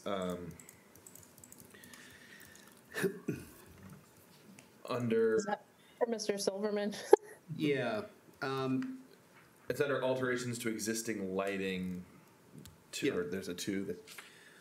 Well, I want to make sure that I understand what Alderman Went is looking for here. It seems, okay, so we want to align it with the other standards that are set up in other parts of this ordinance, where if it's 25% or less, give me 1 second, sorry. I know there's three levels. Yeah. So do you want it to just follow that same 3-level format using parallel language? Yeah, I think the idea is if it's less than 25%, if you're just fixing a couple of parking spots and whatever, there's no requirement. Okay. Once you hit that 25% threshold, it's proportionate up to 75%. Once you break to 75%, then you just got to jump up. And to that point, I think that mirrors the rest of it, and so staff, I think that might be easier for them as well. So does that answer Mr. Schmidt's question that it mirror what's happening with lighting as well? Well, and I guess, and I'm just looking if we're all updating that, does that also go to then the alterations under the lighting section where we talk about exterior features, but replacing that parking lot also impacts whether they have to do lighting in that parking lot? Are you referring? Mr. Went? Yeah, I think lighting might be a little bit different because I think that's a 25% threshold. Because otherwise you'd wind up, I think, gets a little goofy where you've got 30% of the lights new LED and one color, and the others like old halogen bulbs and everything. So I think that gets just a little. I think that's my guess why you guys. Yes, Mr. Wheatlock. Yes, and that was what Plan Commission's concern was. Yeah. That's why there is a little bit of a different language, and it's also for safety. We have a lot of parking lots that are not in compliance with enough lighting, and so if they're going to do even 25%, the idea is they need to bring the rest of it up to compliance. So. Well, then do we need to update the code? Because right below it says removal and replacement of parking lot surface. A parking lot or portion thereof should be considered removed and replaced when any portion of the new surface is installed.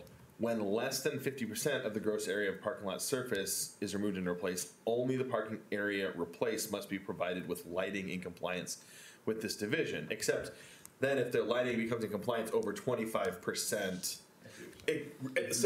lining those two up, I think, is probably what we need.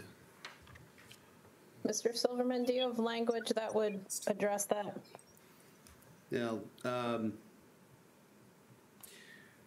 all right, so what we want to do, let's start with Alderman Wentz' concern regarding landscaping, and then let's move to Alderman Schmidt's concerning lighting, because that's a little bit more complex, but, all right, so we'll align with parallel language, the less than equal to 25% standard, the 25 to 75% standard, and the 75% standard. Okay, now I need to follow Alderman Schmidt, and there's two places where lighting shows up, of course, and that's non-conforming exterior lighting. That sets that 25% threshold. So if you're gonna do anything with 25% of the posts, you gotta replace them all. Yep. And then there is a similar provision.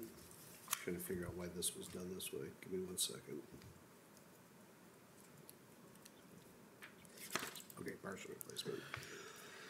And then when 25% or more of exterior lighting fixtures replace all exterior lighting, okay, so that's consistent. Where is I must be missing where the surface. Immediately below that 25% on lighting paragraph. Removal and replacement? Yes. Okay. So you'd like to see the same thing there? I see. Well, I'd like to understand it first before I ask for something. I just want to make sure that I'm reading it right, because this says if you've done more than 50% of the parking lot, you replace it, and it defines replace pretty well. Then you have to replace lighting for only the portion that is replaced. And yet the immediate preceding paragraph would say that if you're replacing at least 25%, you would then have to replace it all. Am I following correctly that would trigger each other? I would say, so here's how you interpret this. So where they're doing less than 50% of the gross area of the parking lot, only that area that's been worked on would have to have the upgrades with the standards of these provisions. But if that was a third of the parking lot, would that trigger this other provision? No, because I believe that is based on if they are upgrading the lighting fixtures themselves. Like let's say if they are doing, more than 25% of an increase in the change of the lighting, all of it would need to come to compliance. What this is saying is if you're not touching the lighting, but let's say you were doing more than 50% of the replacement of the parking lot surface, that also is a way that you need to come to compliance. I understand, so but what if I do 33% of my parking lot? Under that provision, where I would not trigger to do everything there, but I've exceeded 25% in my exterior lighting replacement. Then you would have to come in, then it falls under the when less than 50% of the gross area parking lot surface on a particular site is removed or replaced. Only the parking area replaced must be provided lighting in compliance with this provision. So, but if I did 33%, doesn't that go over the 25% from the previous provision? So I've now triggered it a different way. Specific to the lighting itself. Specific to the lighting. I did 33% of my parking lot, so I have to do 33% of the lighting.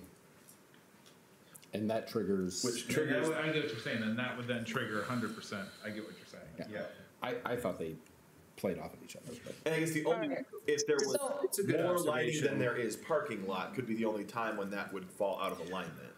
Well, okay, so let's just kind of isolate the conversation to what's here right now, why it's here. Once you start getting into redoing lighting as part of an overall improvement to the parking lot, or a section of a parking lot, I should say, you're increasing the cost substantially. And there are economies of scale to be gained by requiring the lighting to be upgraded when a section of a parking lot is done, but not necessarily to the rest of it. There may be, you may need to do new underground conduit and other things to support the new lighting. So the logic is there for that. Now with the lighting itself, Ryan explained that it's at the initiative of the parking lot owner to just do the lighting. They're not necessarily doing any of the resurfacing work. So we're trying to capture different situations, but your point's well taken that if council's desire is to tie the two together, we need to do that more clearly. If council's desire is to keep them as separate, distinct activities that trigger different standards, then we need to make that more clear. But so it seems to me there's two policy directions council can go. Okay. I have a question for Mr. Silverman and Mr. Vitlock. Which of those two policy directions makes it the most friendly to people wanting to do business here? I would say keeping them separate. Distinct, yeah. Yeah. Thank you. So Any further? Yes, Mr. Wendt? So I think we should get back. I'm going to make the motion for my concern to have the, I guess it is. Landscaping? Yeah, the 3I language to mirror the 25 to 75, over 75% threshold. I move to amend that to mirror those thresholds. Second. That was a second from Mr. Williams. Thank you. Discussion on that point. I think the council understands that. All right, hearing none, roll call, please, on the amendment. Alderperson Schmidt, Aye. Williams, Aye. Macias, Aye. Wendt, Aye. Timian, Aye. Moyer, Aye. Waldron. Aye. 7 ayes, no nays, and that motion passes. All right, we're back to the original motion. Mr. Schmidt? Yeah, what would be the argument for, I guess, when we talk about the 25% threshold of lighting fixture upgrades,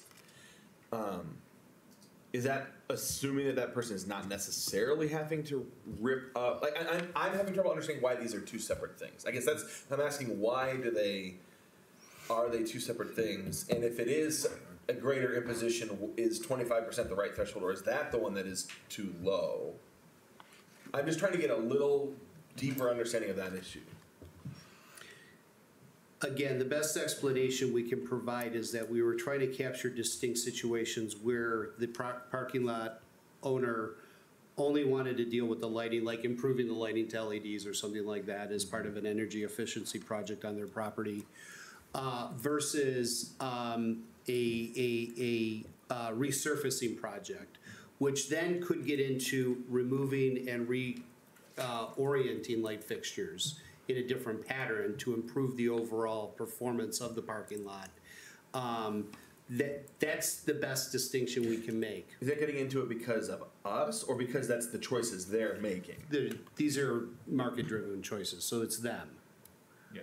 But here, wait, let me qualify that answer, actually. Yeah. Because one of the things that was the problem with this and that staff was dealing with is, when does an improvement activity on a property that has non-conforming site improvements, when does that trigger, like, bringing those site improvements into compliance? And for a long time, staff was having a heck of a time trying to interpret how that works. So this was an effort to clarify it. Right, and I guess my concern is to move forward with keeping them as two distinct activities means we're actually going to pass this new section while also passing an exception to that rule. There is an inherent exception to the rule. Yes. By keeping those as separate activities. Yes, absolutely. All right. Thank you. Anything further from the council? Mr. Wendt? And then Mr. Timian. Having had this conversation, do you think that we need to then clarify one way or another? I kind of got that feeling from when you're saying that. So I think we're in a situation where we have to do something to improve it, either one way or the other. So if the policy direction council wants to go is to keep them distinct activities, then what we would do is in so 35-5303 under compliance 2, removal and replacement, we would say that the removal and the replacement of parking surface, we would just accept it, I guess, instead of me trying to craft language right here, what we would do is accept out the requirements of the other sections specifically. This shall not trigger. Yeah, that shall not trigger the requirements in whatever, what is it, G4 3, roman it to, Yeah, or whatever. yeah. Okay, so do we need to have a council member make that motion to clarify this? Could I also, Yes, Mr. Beatlook? so the more I actually read through this, so again, something to keep in mind. So when we're talking about lighting, we're talking about the number of lighting fixtures. So you have there's 10 lighting fixtures. You have somebody who's coming in and wants to change out 3 of them for LEDs. We would require all of them to be upgraded. When we're talking about parking lot, we're talking about the actual area. So you have a 5,000 square foot parking lot. Yeah. If you are doing 2,500 square feet of that, or sorry, 2,501 square feet of that, that's more than 50%. So you need to bring that entire parking lot, all of the lighting up to it. So your 33% does not actually trigger that requirement to do lighting, because the lighting is based on the number of fixtures. So there's 2 different measurements there. That's a good point. Thank you very much. Mr. Okay. So it's coverage, it's the square footage, that's what we're measuring. We're not measuring. Mr. Vitas, do you have your hand up too? Yeah, if I could, I mean, my experience in working with new development as well as redevelopment, but more on the new development side is, many of these parking lots, when they are being laid out, have landscaping plans attached to them based on your ordinance. They also have lighting studies that are very, very specific, and they're orientated directly, just like our streetlights are, to the amount of foot candles that are going to put out based on the luminaires that are placed on those posts. So it's very difficult for them to just randomly go in there and say, well, we'll replace these and not those, because it starts to impact the lighting plan itself. And we do approve those lighting plans as a part of any plan development that happens in the city, or we should be if we're not. So I see your hand, Mr. Wendt, 1 second. So what I'm hearing is it's best to leave it as separate as proposed, but potentially putting in an item in 35-5302, this shall not trigger requirements in G3 or whichever one it was Mr. Silverman mentioned. The language would be, the subsection shall trigger the requirements set forth in subsection, sorry, gotta go back and find the actual starting number. Is it 35-5302? No, it would be 3112. 3112, sorry. You said shall not trigger. Shall not Correct. trigger the requirements in section 35, what is it, Ryan? I'm sorry. 3112. 3112G. Yeah, it's G. 3II, I think. Okay, so that is an option if someone wanted to amend that. I saw Mr. Wendt's hand and then Mr. Schmidt. Yeah, I guess for the examples that we're using, because, and this is why I hate doing this on this fly, but that, like the old Best Buy that turned into the Planet Fitness. I mean, they didn't have, they weren't putting up any new poles.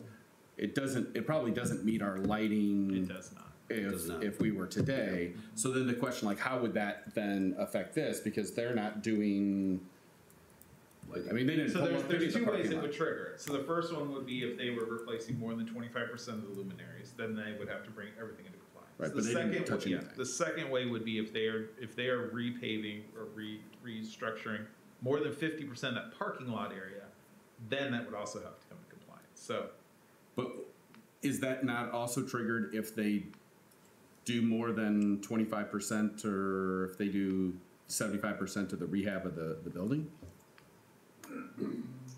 Does that fall under the new definition of landscape, all the other things that get triggered? Sorry, I just want to make sure we're all on the same page.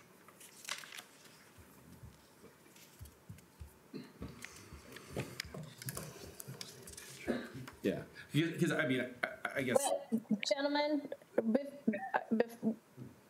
while Mr. Vitlok is looking this up, I need to remind everyone I've been extremely generous with letting people talk more than twice on this issue, because obviously we needed to have this discussion, but we're going to need to make a decision on which way to go very soon.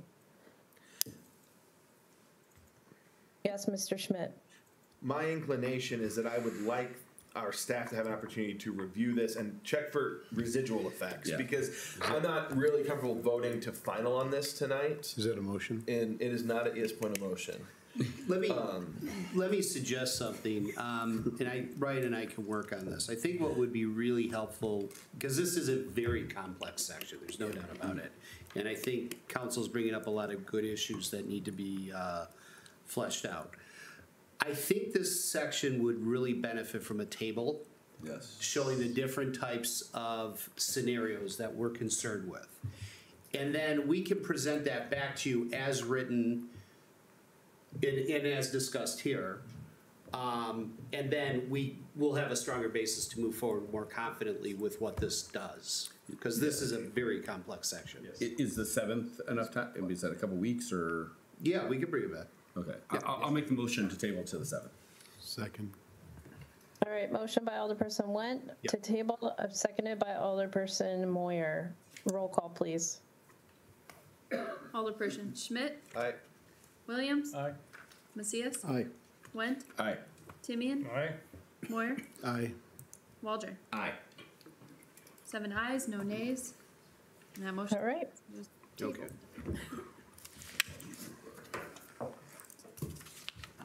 Non-consent first. Council Bill number 3004-2023, an ordinance amending Chapter 14, Food and Food Handlers of the Moline Code of Ordinances by repealing Chapter 14 in its entirety and enacting in lieu thereof of one new Chapter 14, Food Sanitation, dealing with the same subject matter. Motion to approve. Second. That was motion by Alderperson Waldron, seconded by Alderperson Went. Discussion. Hearing none, roll call, please. Alderperson Schmidt, Aye. Williams, Aye. Macias, Aye. Went, Aye. Timian, Aye. Moyer, Aye. Waldron. Aye. 7 ayes, no nays, and that motion passes. Resolutions. Council Bill number 1033-2023, a resolution authorizing the mayor and city clerk to execute and attest to a contract with Centennial Contractors of the Quad Cities for a project number 1414-2023 inlet replacement program for an amount of $112,200. Motion to approve. Second. Motion by Alderperson Waldron, seconded by Alderperson Moyer. Went and Moyer, Your Honor. Oh, sorry, you're all starting to sound the same. As long as we don't look the same. All right, that was Went and Moyer. Roll call, please.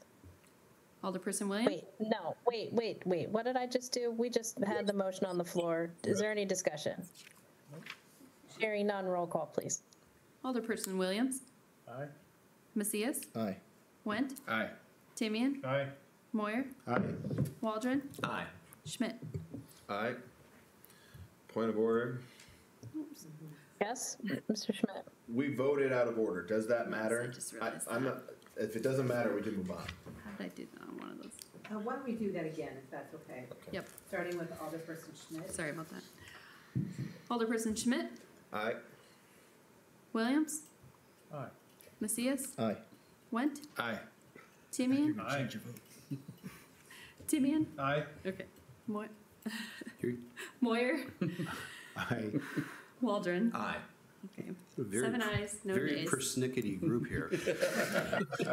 So sorry about that. Just gotta break her in. Good job, Brady. All right. You're fine. Council Bill number 1035-2023, a resolution auzing the Director of Engineering to execute an agreement with IMEG Corporation to complete Phase 1 engineering services for the 16th Street Viaduct redecking and Rock Island Arsenal pedestrian bicycle connection project in accordance with detailed scope of work attached. Move to approve? Second. Motion by Alderperson Timian, seconded by Alderperson Williams. All right. Discussion. Mr. Waldron. David, I love a good consultant. Let's be brutally honest here. But they are all extremely busy. Is there any chance in heck that the timeline that they suggest in their proposal that they're going to meet? And if they don't meet it, are there any penalties? There are no penalties. We understand that the timeline with the DSIP submittal is extremely short. We're just going to do our hardest to try to get as much as we can on the plate to show the Defense Department that perhaps they'll fund us and we can break ground within that 1 year period after they award it come September. They are aware of that. It's not likely that we're going to be, we won't be complete, given the environmental and all the other requirements, having to secure property rights from the Army, IDOT, Army Corps of Engineers and things, so it's gonna be involved. The railroad is an issue, even more so. Thank you. Thank you, Mr. Wendt. Thank you, Your Honor. So with this submittal, because originally I think we were going to try to hit last September or whatever, and now, and obviously that didn't happen. So now we're trying to hit this September. But Davenport's also doing a submittal, I think, for this September. I mean, this is for the Defense Department. Yeah, I think so. I believe so, but I can't attest to that. I mean, this is what, 573. We had budgeted 600. I mean, this is a really expensive outlay. You're right. And we heard from the Roosevelt. I mean, I'd like to hear kind of where we're at. I mean, if we're competing against a neighboring community now, I mean, this is starting to. This isn't kind of the path we started on. That how it was represented to us of like, oh, we're gonna apply in September and then, you know, another community will do it the following year and we don't want to be competing with each other and this is it. And now all of a sudden we're at, you know, $750,000 to get something, not everything that we want or nothing that's actually going to hit all the marks, but we'll get as best as we can get by the time it's. Ultimately, we will get the full design and ultimately we will move forward through one mechanism or another granting program if DSIP falls through of getting that bridge redecked. And then maybe some enhancement funds or another program for the loop ramp if that's something that the council and the Army want to move forward with. Our hope is the DSIP, and we're going to do our darndest to try to get there. I wasn't aware that Davenport was. We can verify with Davenport. I mean, I've heard rumor, but I have, you know, not everybody reveals what they're doing publicly, which is a problem. So whatever they're doing, if they're doing anything at all. And we could find that out. Yeah, I just have some. I can tell you that everything I have ever heard from the Roosevelt Group tells us we have an extremely good shot at that grant. And that's what I was just going to say, awesome. And the mayor stole my line, is that the Roosevelt was very excited about this proposal. I think what we need to be careful of, because I know we started this discussion back in '22, and at that time we had a different command structure on the island, right, with the Army. Then there was the changeover, you know, and then there was, I think, a little bit of time to play catch up on the base in terms of where they stood on this project, but more importantly, where they stood on the letdown structure, because all along the letdown structure was very important to the past command structure. Now it was questionable whether it was necessary to do. Then it became important again. So there was a little bit of volleyball happening. And then I think now where we're at is that, you know, they are on board with this, but we don't want to ever go forward with a half-baked grant application. And it does require the preliminary engineering is complete, which is what this is about. Mr. Wendt. And that makes it a 2024 grant application if we wanted 100% complete. Because of the complexities that we have to deal with related not only to the railroad, but IDOT, because we cross all their properties. And then we still have issues related to the letdown structure and where it touches the federal lands that are at this point still theirs, not a part of a permanent easement. There's some things going on that are very complex. So I'm not recommending that we rush, but that we plan and get it done. And, Mr. Went. yeah, and to that point, that's my concern. Are we rushing paying three? Like, does it make sense to not do it this September, but do it September 24 and actually have it in place, have the full thing, have our I's dotted, T's crossed?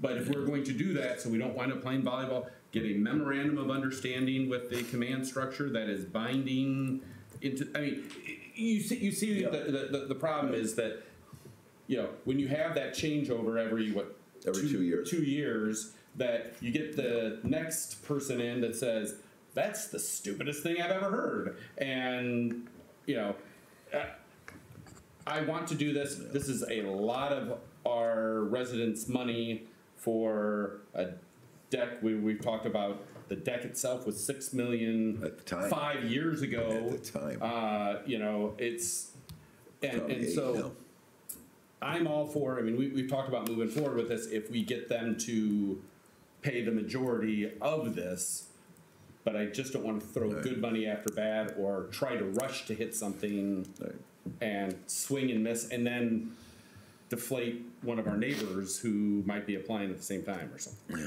well, we certainly, what we don't, I mean, that's why we have the Defense Alliance. I know the mayor, you're involved in the Defense Alliance, and she hears more from Mayor Madsen and others who are parties to those discussions that I'm not present for.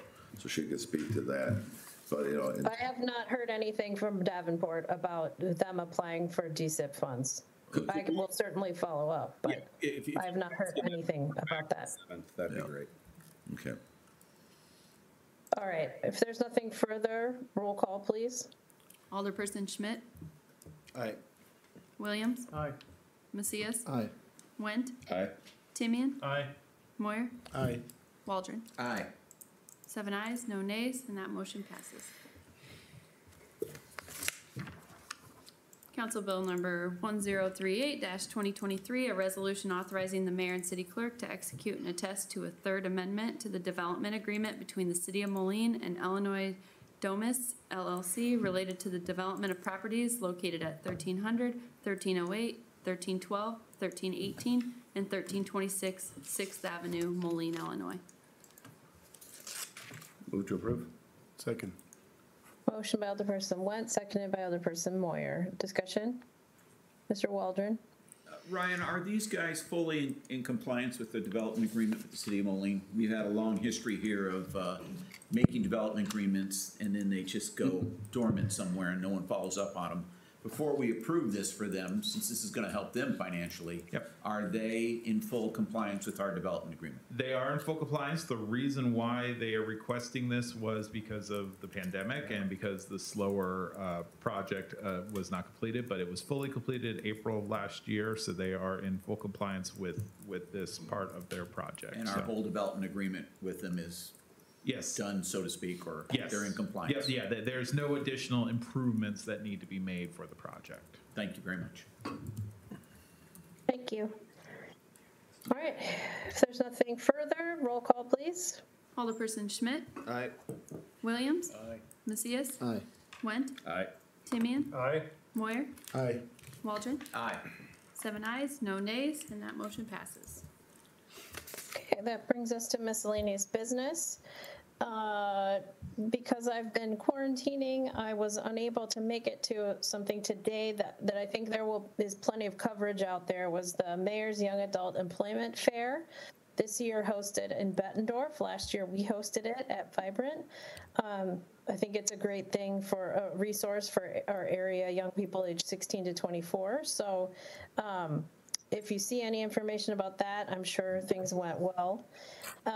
Also, I think Mr. Vitas will have a follow-up bit of information for us when it comes to his turn, but I know that some of you are concerned about the 45 days on the agreement with LRS, the minimum property tax, and so I have asked him to follow up, and Mr. Vitas, you can give that report when it comes around to you, I think. Okay? Sounds fine. All right, that's all I've got for miscellaneous tonight. Mr. Williams? Nothing, Your Honor. Mr. Macias?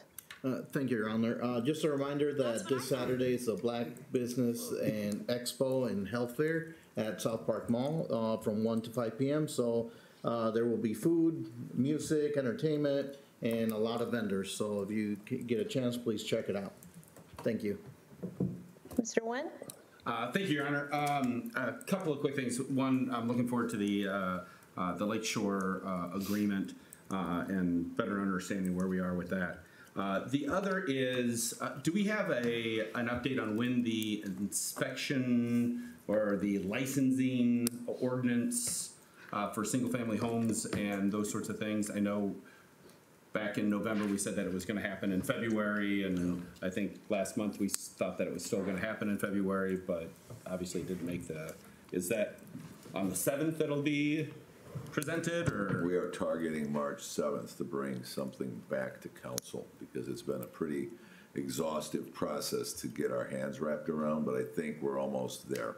So all of the meetings are paying dividends, the understandings among staff are becoming clearer, the roles, responsibilities, and how we're going to roll this out, and at that time be able to share with council what we will be able to do and what we might not be able to do, simply based upon the available staffing resources that we have and equipment resources. So we will bring that forward. Okay. Yeah, that'll come in as an informational on the 7th. Okay, I appreciate that. You're welcome. The other is something that, and I just passed out with some pictures and stuff. For those of you that were on council back in 2019, we were having some real issues with the number of signs and things being stuck in the right-of-way all over town. People were just slapping signs all over the place. And so this council, we made an amendment to the ordinance regarding signs in the right-of-way that included some language to clarify and to provide fines for repeat offenders that it increased over time. Well, earlier this month, woke up, taking my kid to school, wound up with these little signs all the way up and down a number of streets in the 2nd Ward and then in the 3rd Ward. They have to be from Metronet, but they were all of these little signs basically just advertising that they were coming in. There was some speculation, because I asked, they said, are we going to enforce our ordinance regarding these things in the right-of-way? There was a comment, I think, from staff at one point that maybe these are emergency construction signs, which really doesn't hold any water because we hadn't even had the pre-construction meeting yet, and the streets that these were on were actually serviced by poles in the alleys, so they weren't like Julie Dig or hey, we're flagging here so that be aware that there's going to be a truck installing things here. Drove by them, so that was on February 9th, sent that out to staff. To this day, they're still there, other than the ones that have been washed away in the gutters or just out, you see, in people's yards. And I guess my concern is this is just another non-enforcement of our ordinances of what's going on and why are we not enforcing our ordinance. And is there an update from anyone? Well, sure, Mike, I mean, if you want to update based on the pre-construction meeting that we had following this incident. Yes, we had a pre-construction meeting with the contractor, and they were told, we had the discussion, and we told them they couldn't have them in the right-of-way. They were planning on putting them out on the private property with the private property owner's position. We thought we made it clear at the same time to pull the signs from the right-of-way. However, that didn't happen. They didn't follow through? So we went back and checked them, and so probably as we speak right now, I'm sorry, I take that back. The crew tonight, the third shift crew tonight has on their agenda to pull all those signs. So we apologize. We thought the contractor was going to take care of all of those, but to get rid of them now, we decided it was better just to have staff run through and grab all of those. So that should be done.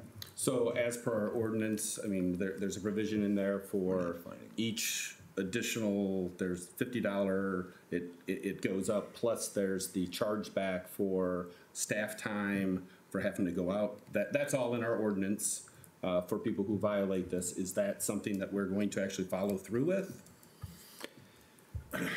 Council's direction, I will. We had no plans on doing it immediately based on the meeting that we had with them. I mean, it was a simple misunderstanding on their part. But then there was a second misunderstanding when they said that they were going to go out and pick them up and then didn't do it? I don't think that's what I heard at the meeting. That's what Mr. Doyle just said. Yeah, no, at that meeting, we discussed not only these signs, but all their signs, because there's a multiple number of signs. These were kind of, I don't know, announcing signs, really is what they were. They were not Julie Dig signs, for example.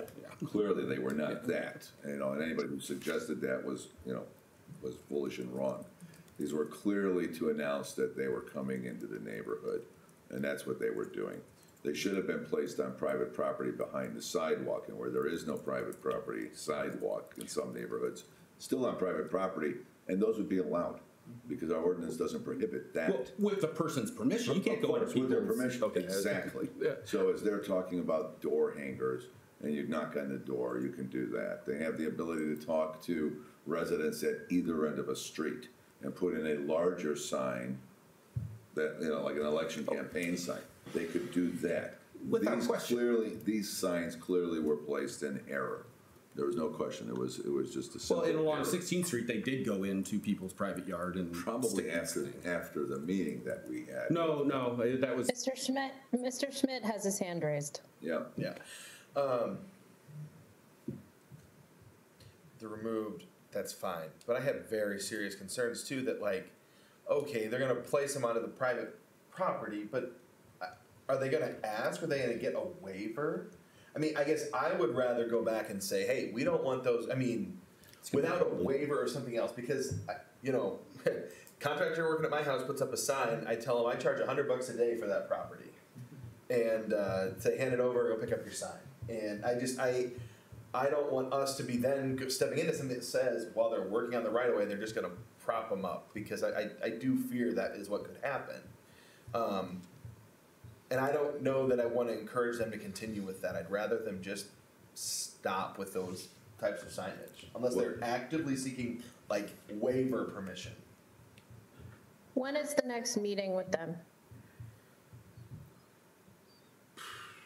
They're monthly meetings, so I'm assuming there'll be a meeting sometime in early March, but that's something we have to confirm.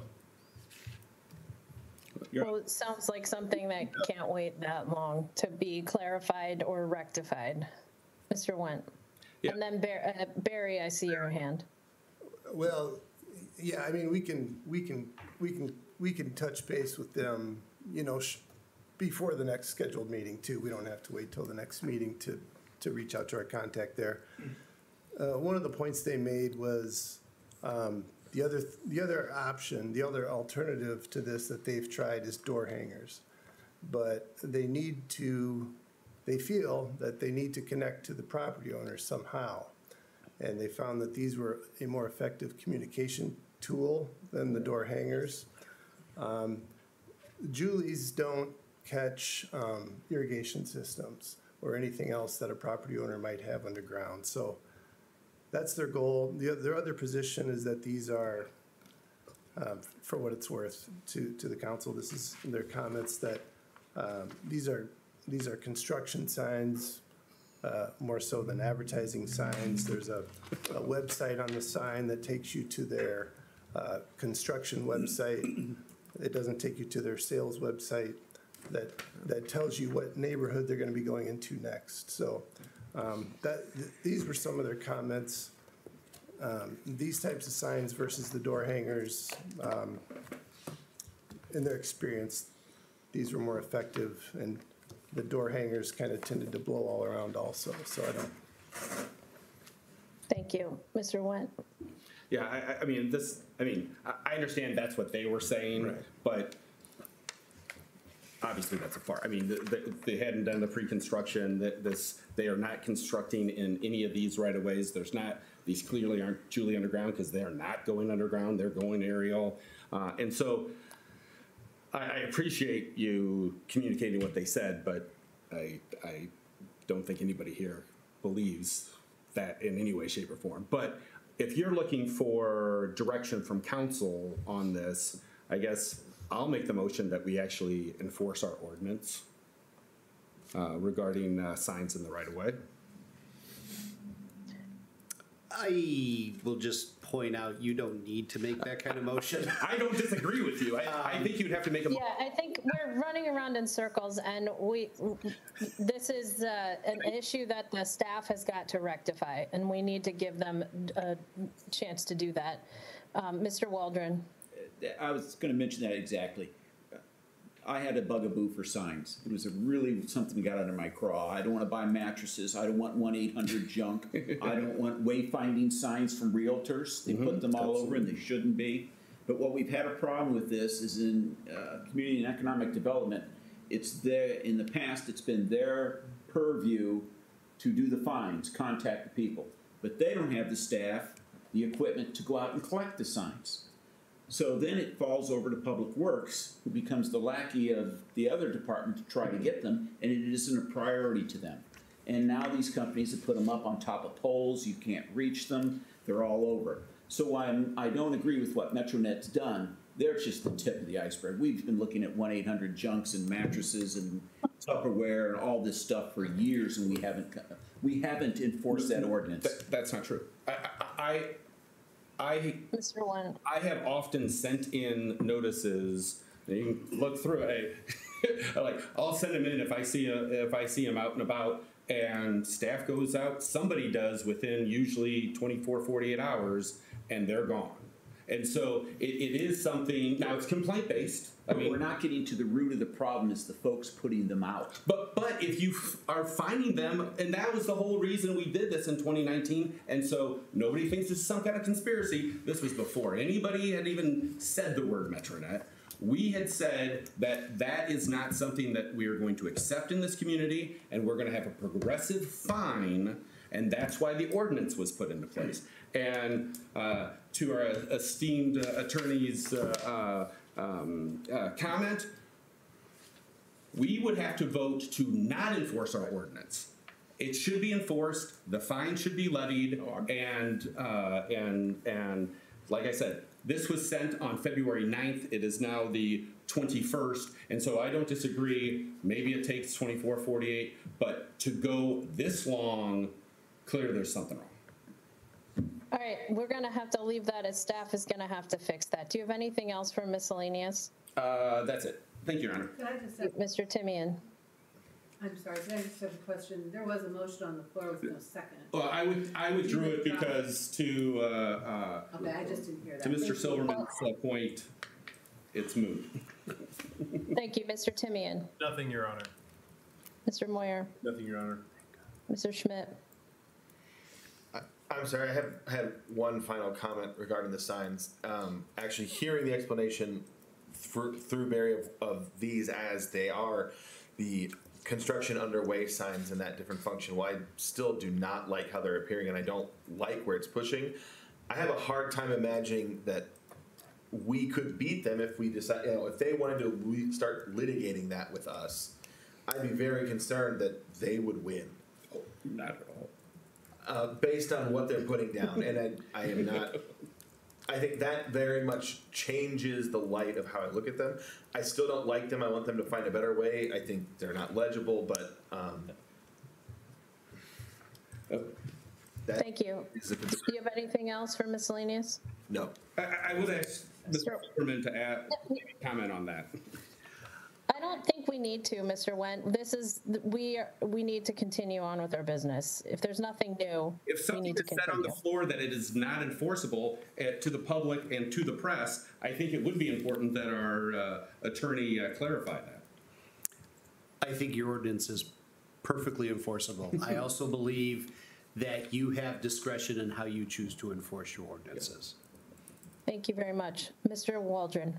Yes, Your Honor, I hate to pile on, but I do have something. About 20 years ago, the council made a policy decision to go with vehicles under 1 ton would be white. Vehicles over a ton would be red. And the reason they did this is because at one time, every department had their own color. There were blue trucks, there were green trucks, there were red trucks, there were brown trucks for WPC. I'll let you imagine that. Obviously, water and blue. Every department had their own color of truck.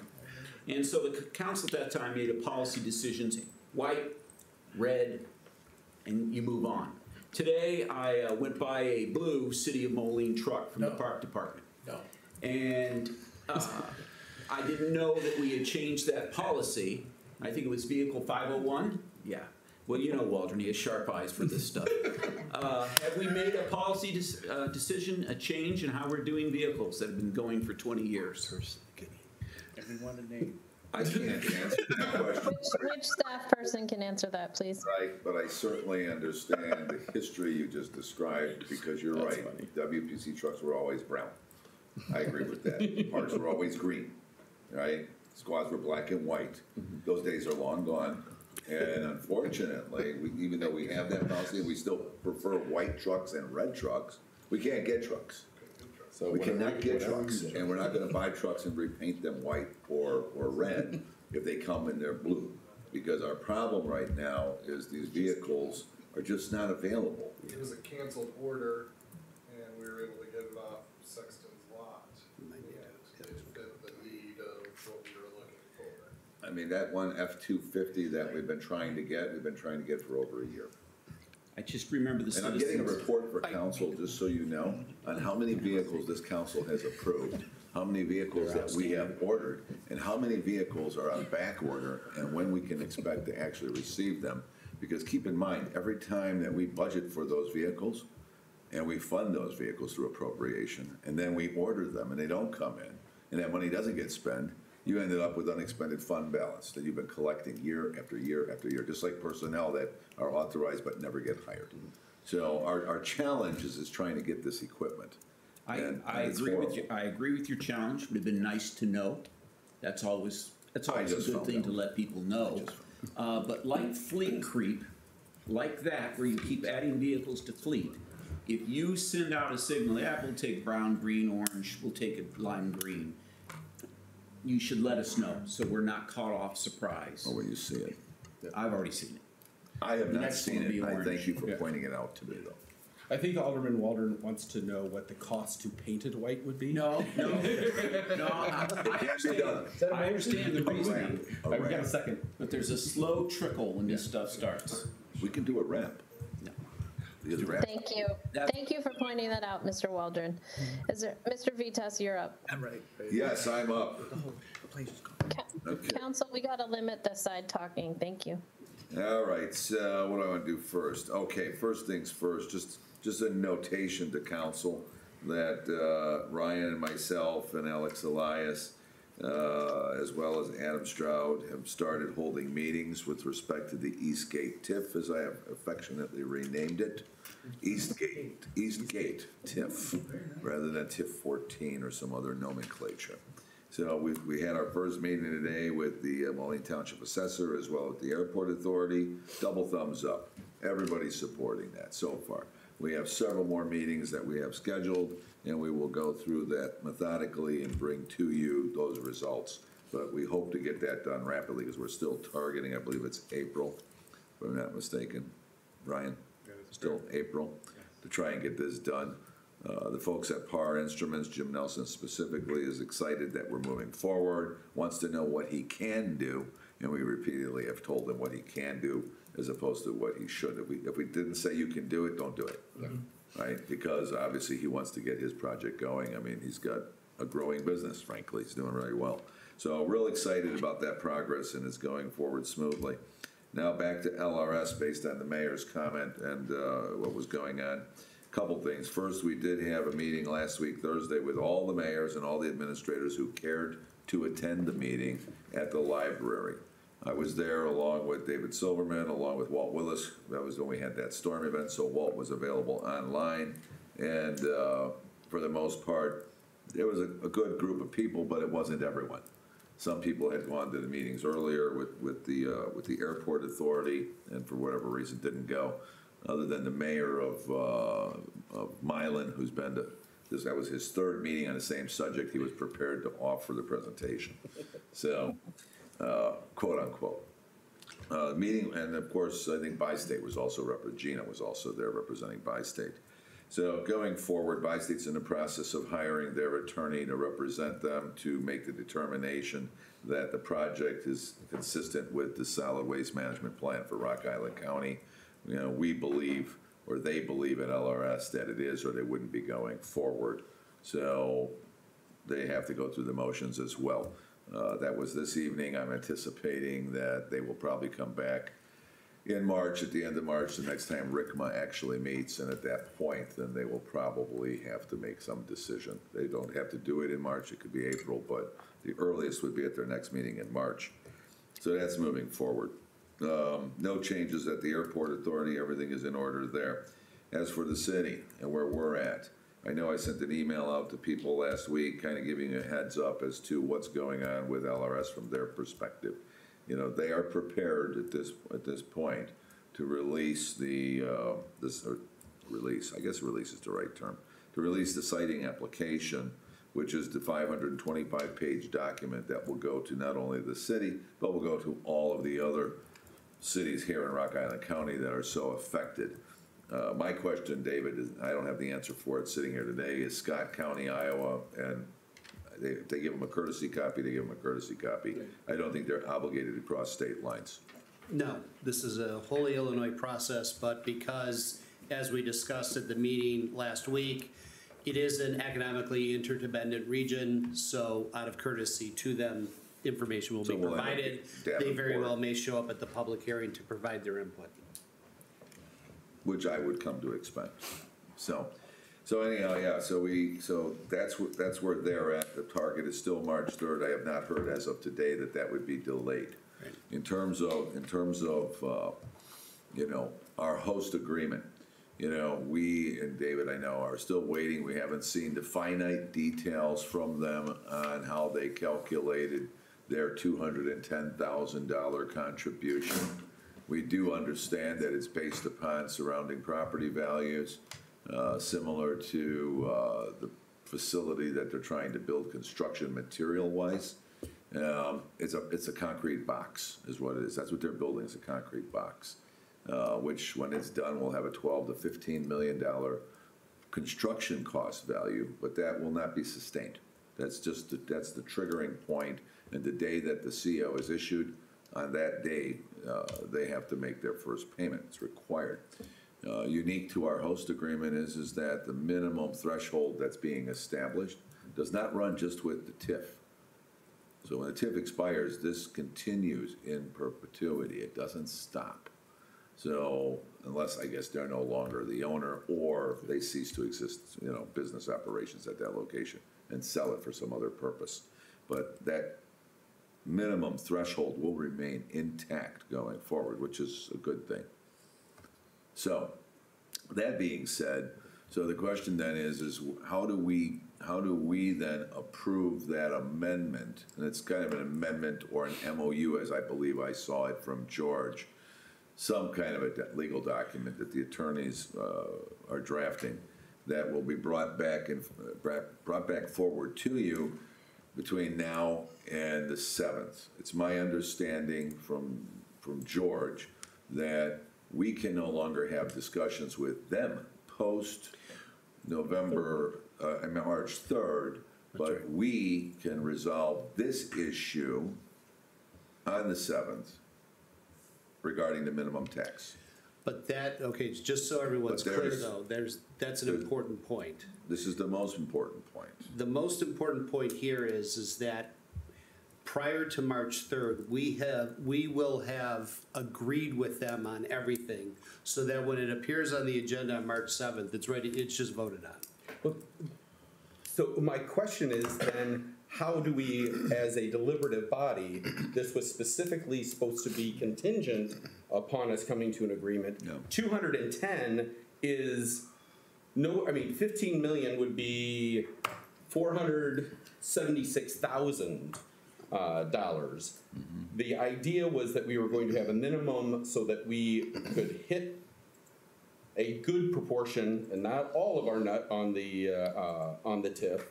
And we were told, hey, this is no problem, this is gonna be real quick. My fear is we're getting into a situation where we're gonna be right back to this, it's a take it or leave it, and because we can't talk with them anymore, we got 210 on the table.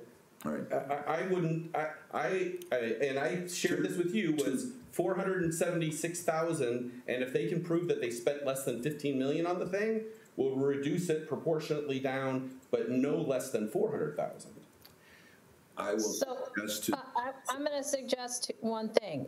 First off, that may be your opinion, but others on the council may not agree, and that means we need to have a special meeting in order to have a discussion before March 3rd. So I need the staff to get the details and have it in front of us so we can call a special meeting before the 3rd. George confirmed today that we will have that data. Yeah. I've made the request of KJ Laura as well. Yeah. Okay, then I would suggest that I'll send out a doodle poll, but I mean, clearly we have February 28th available to call a special meeting for this one item. Yeah. This one item to preserve everyone's time and the solidification of agenda. We're not going to have other things on that meeting. No. Is that clear? It will not clear my desk. You're correct. Okay. So, is that the end of that update, Mr. Vitas? I think that was the most pertinent part, in large part, as to where we're at. And then going forward, of course, David Silverman will represent council as a whole. That is the plan. At our meeting on March the 7th, I will bring forward to you the name of 3 individuals who we are going to retain, which are paid for actually by LRS as a part of the requirements. They will provide the city with, I believe it's $120,000.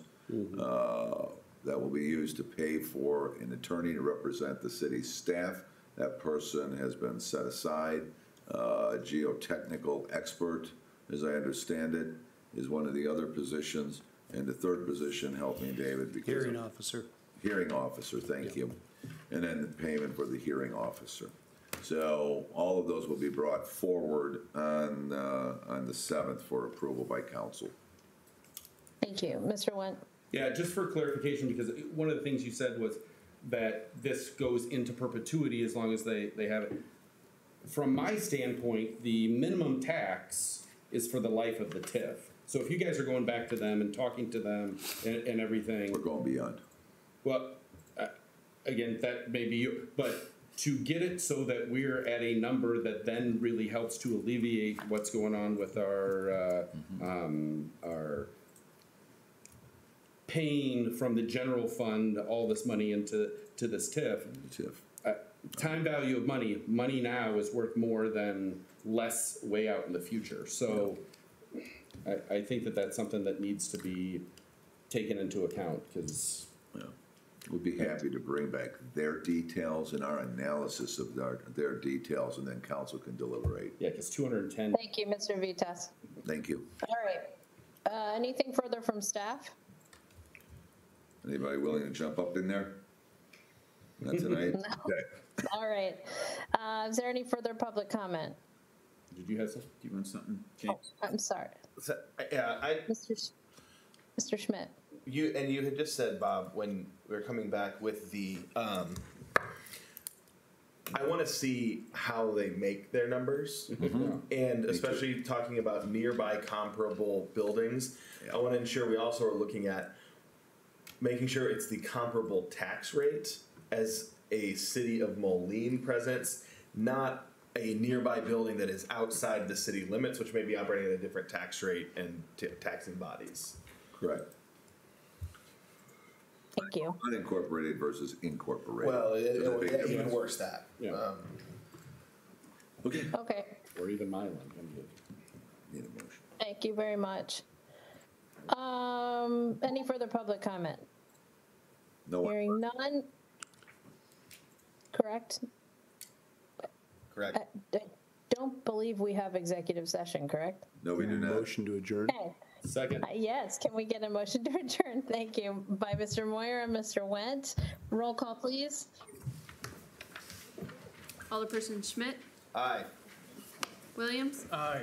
Macias. Aye. Wendt, Aye. Timian, Aye. Moyer, Aye. Waldron. Aye.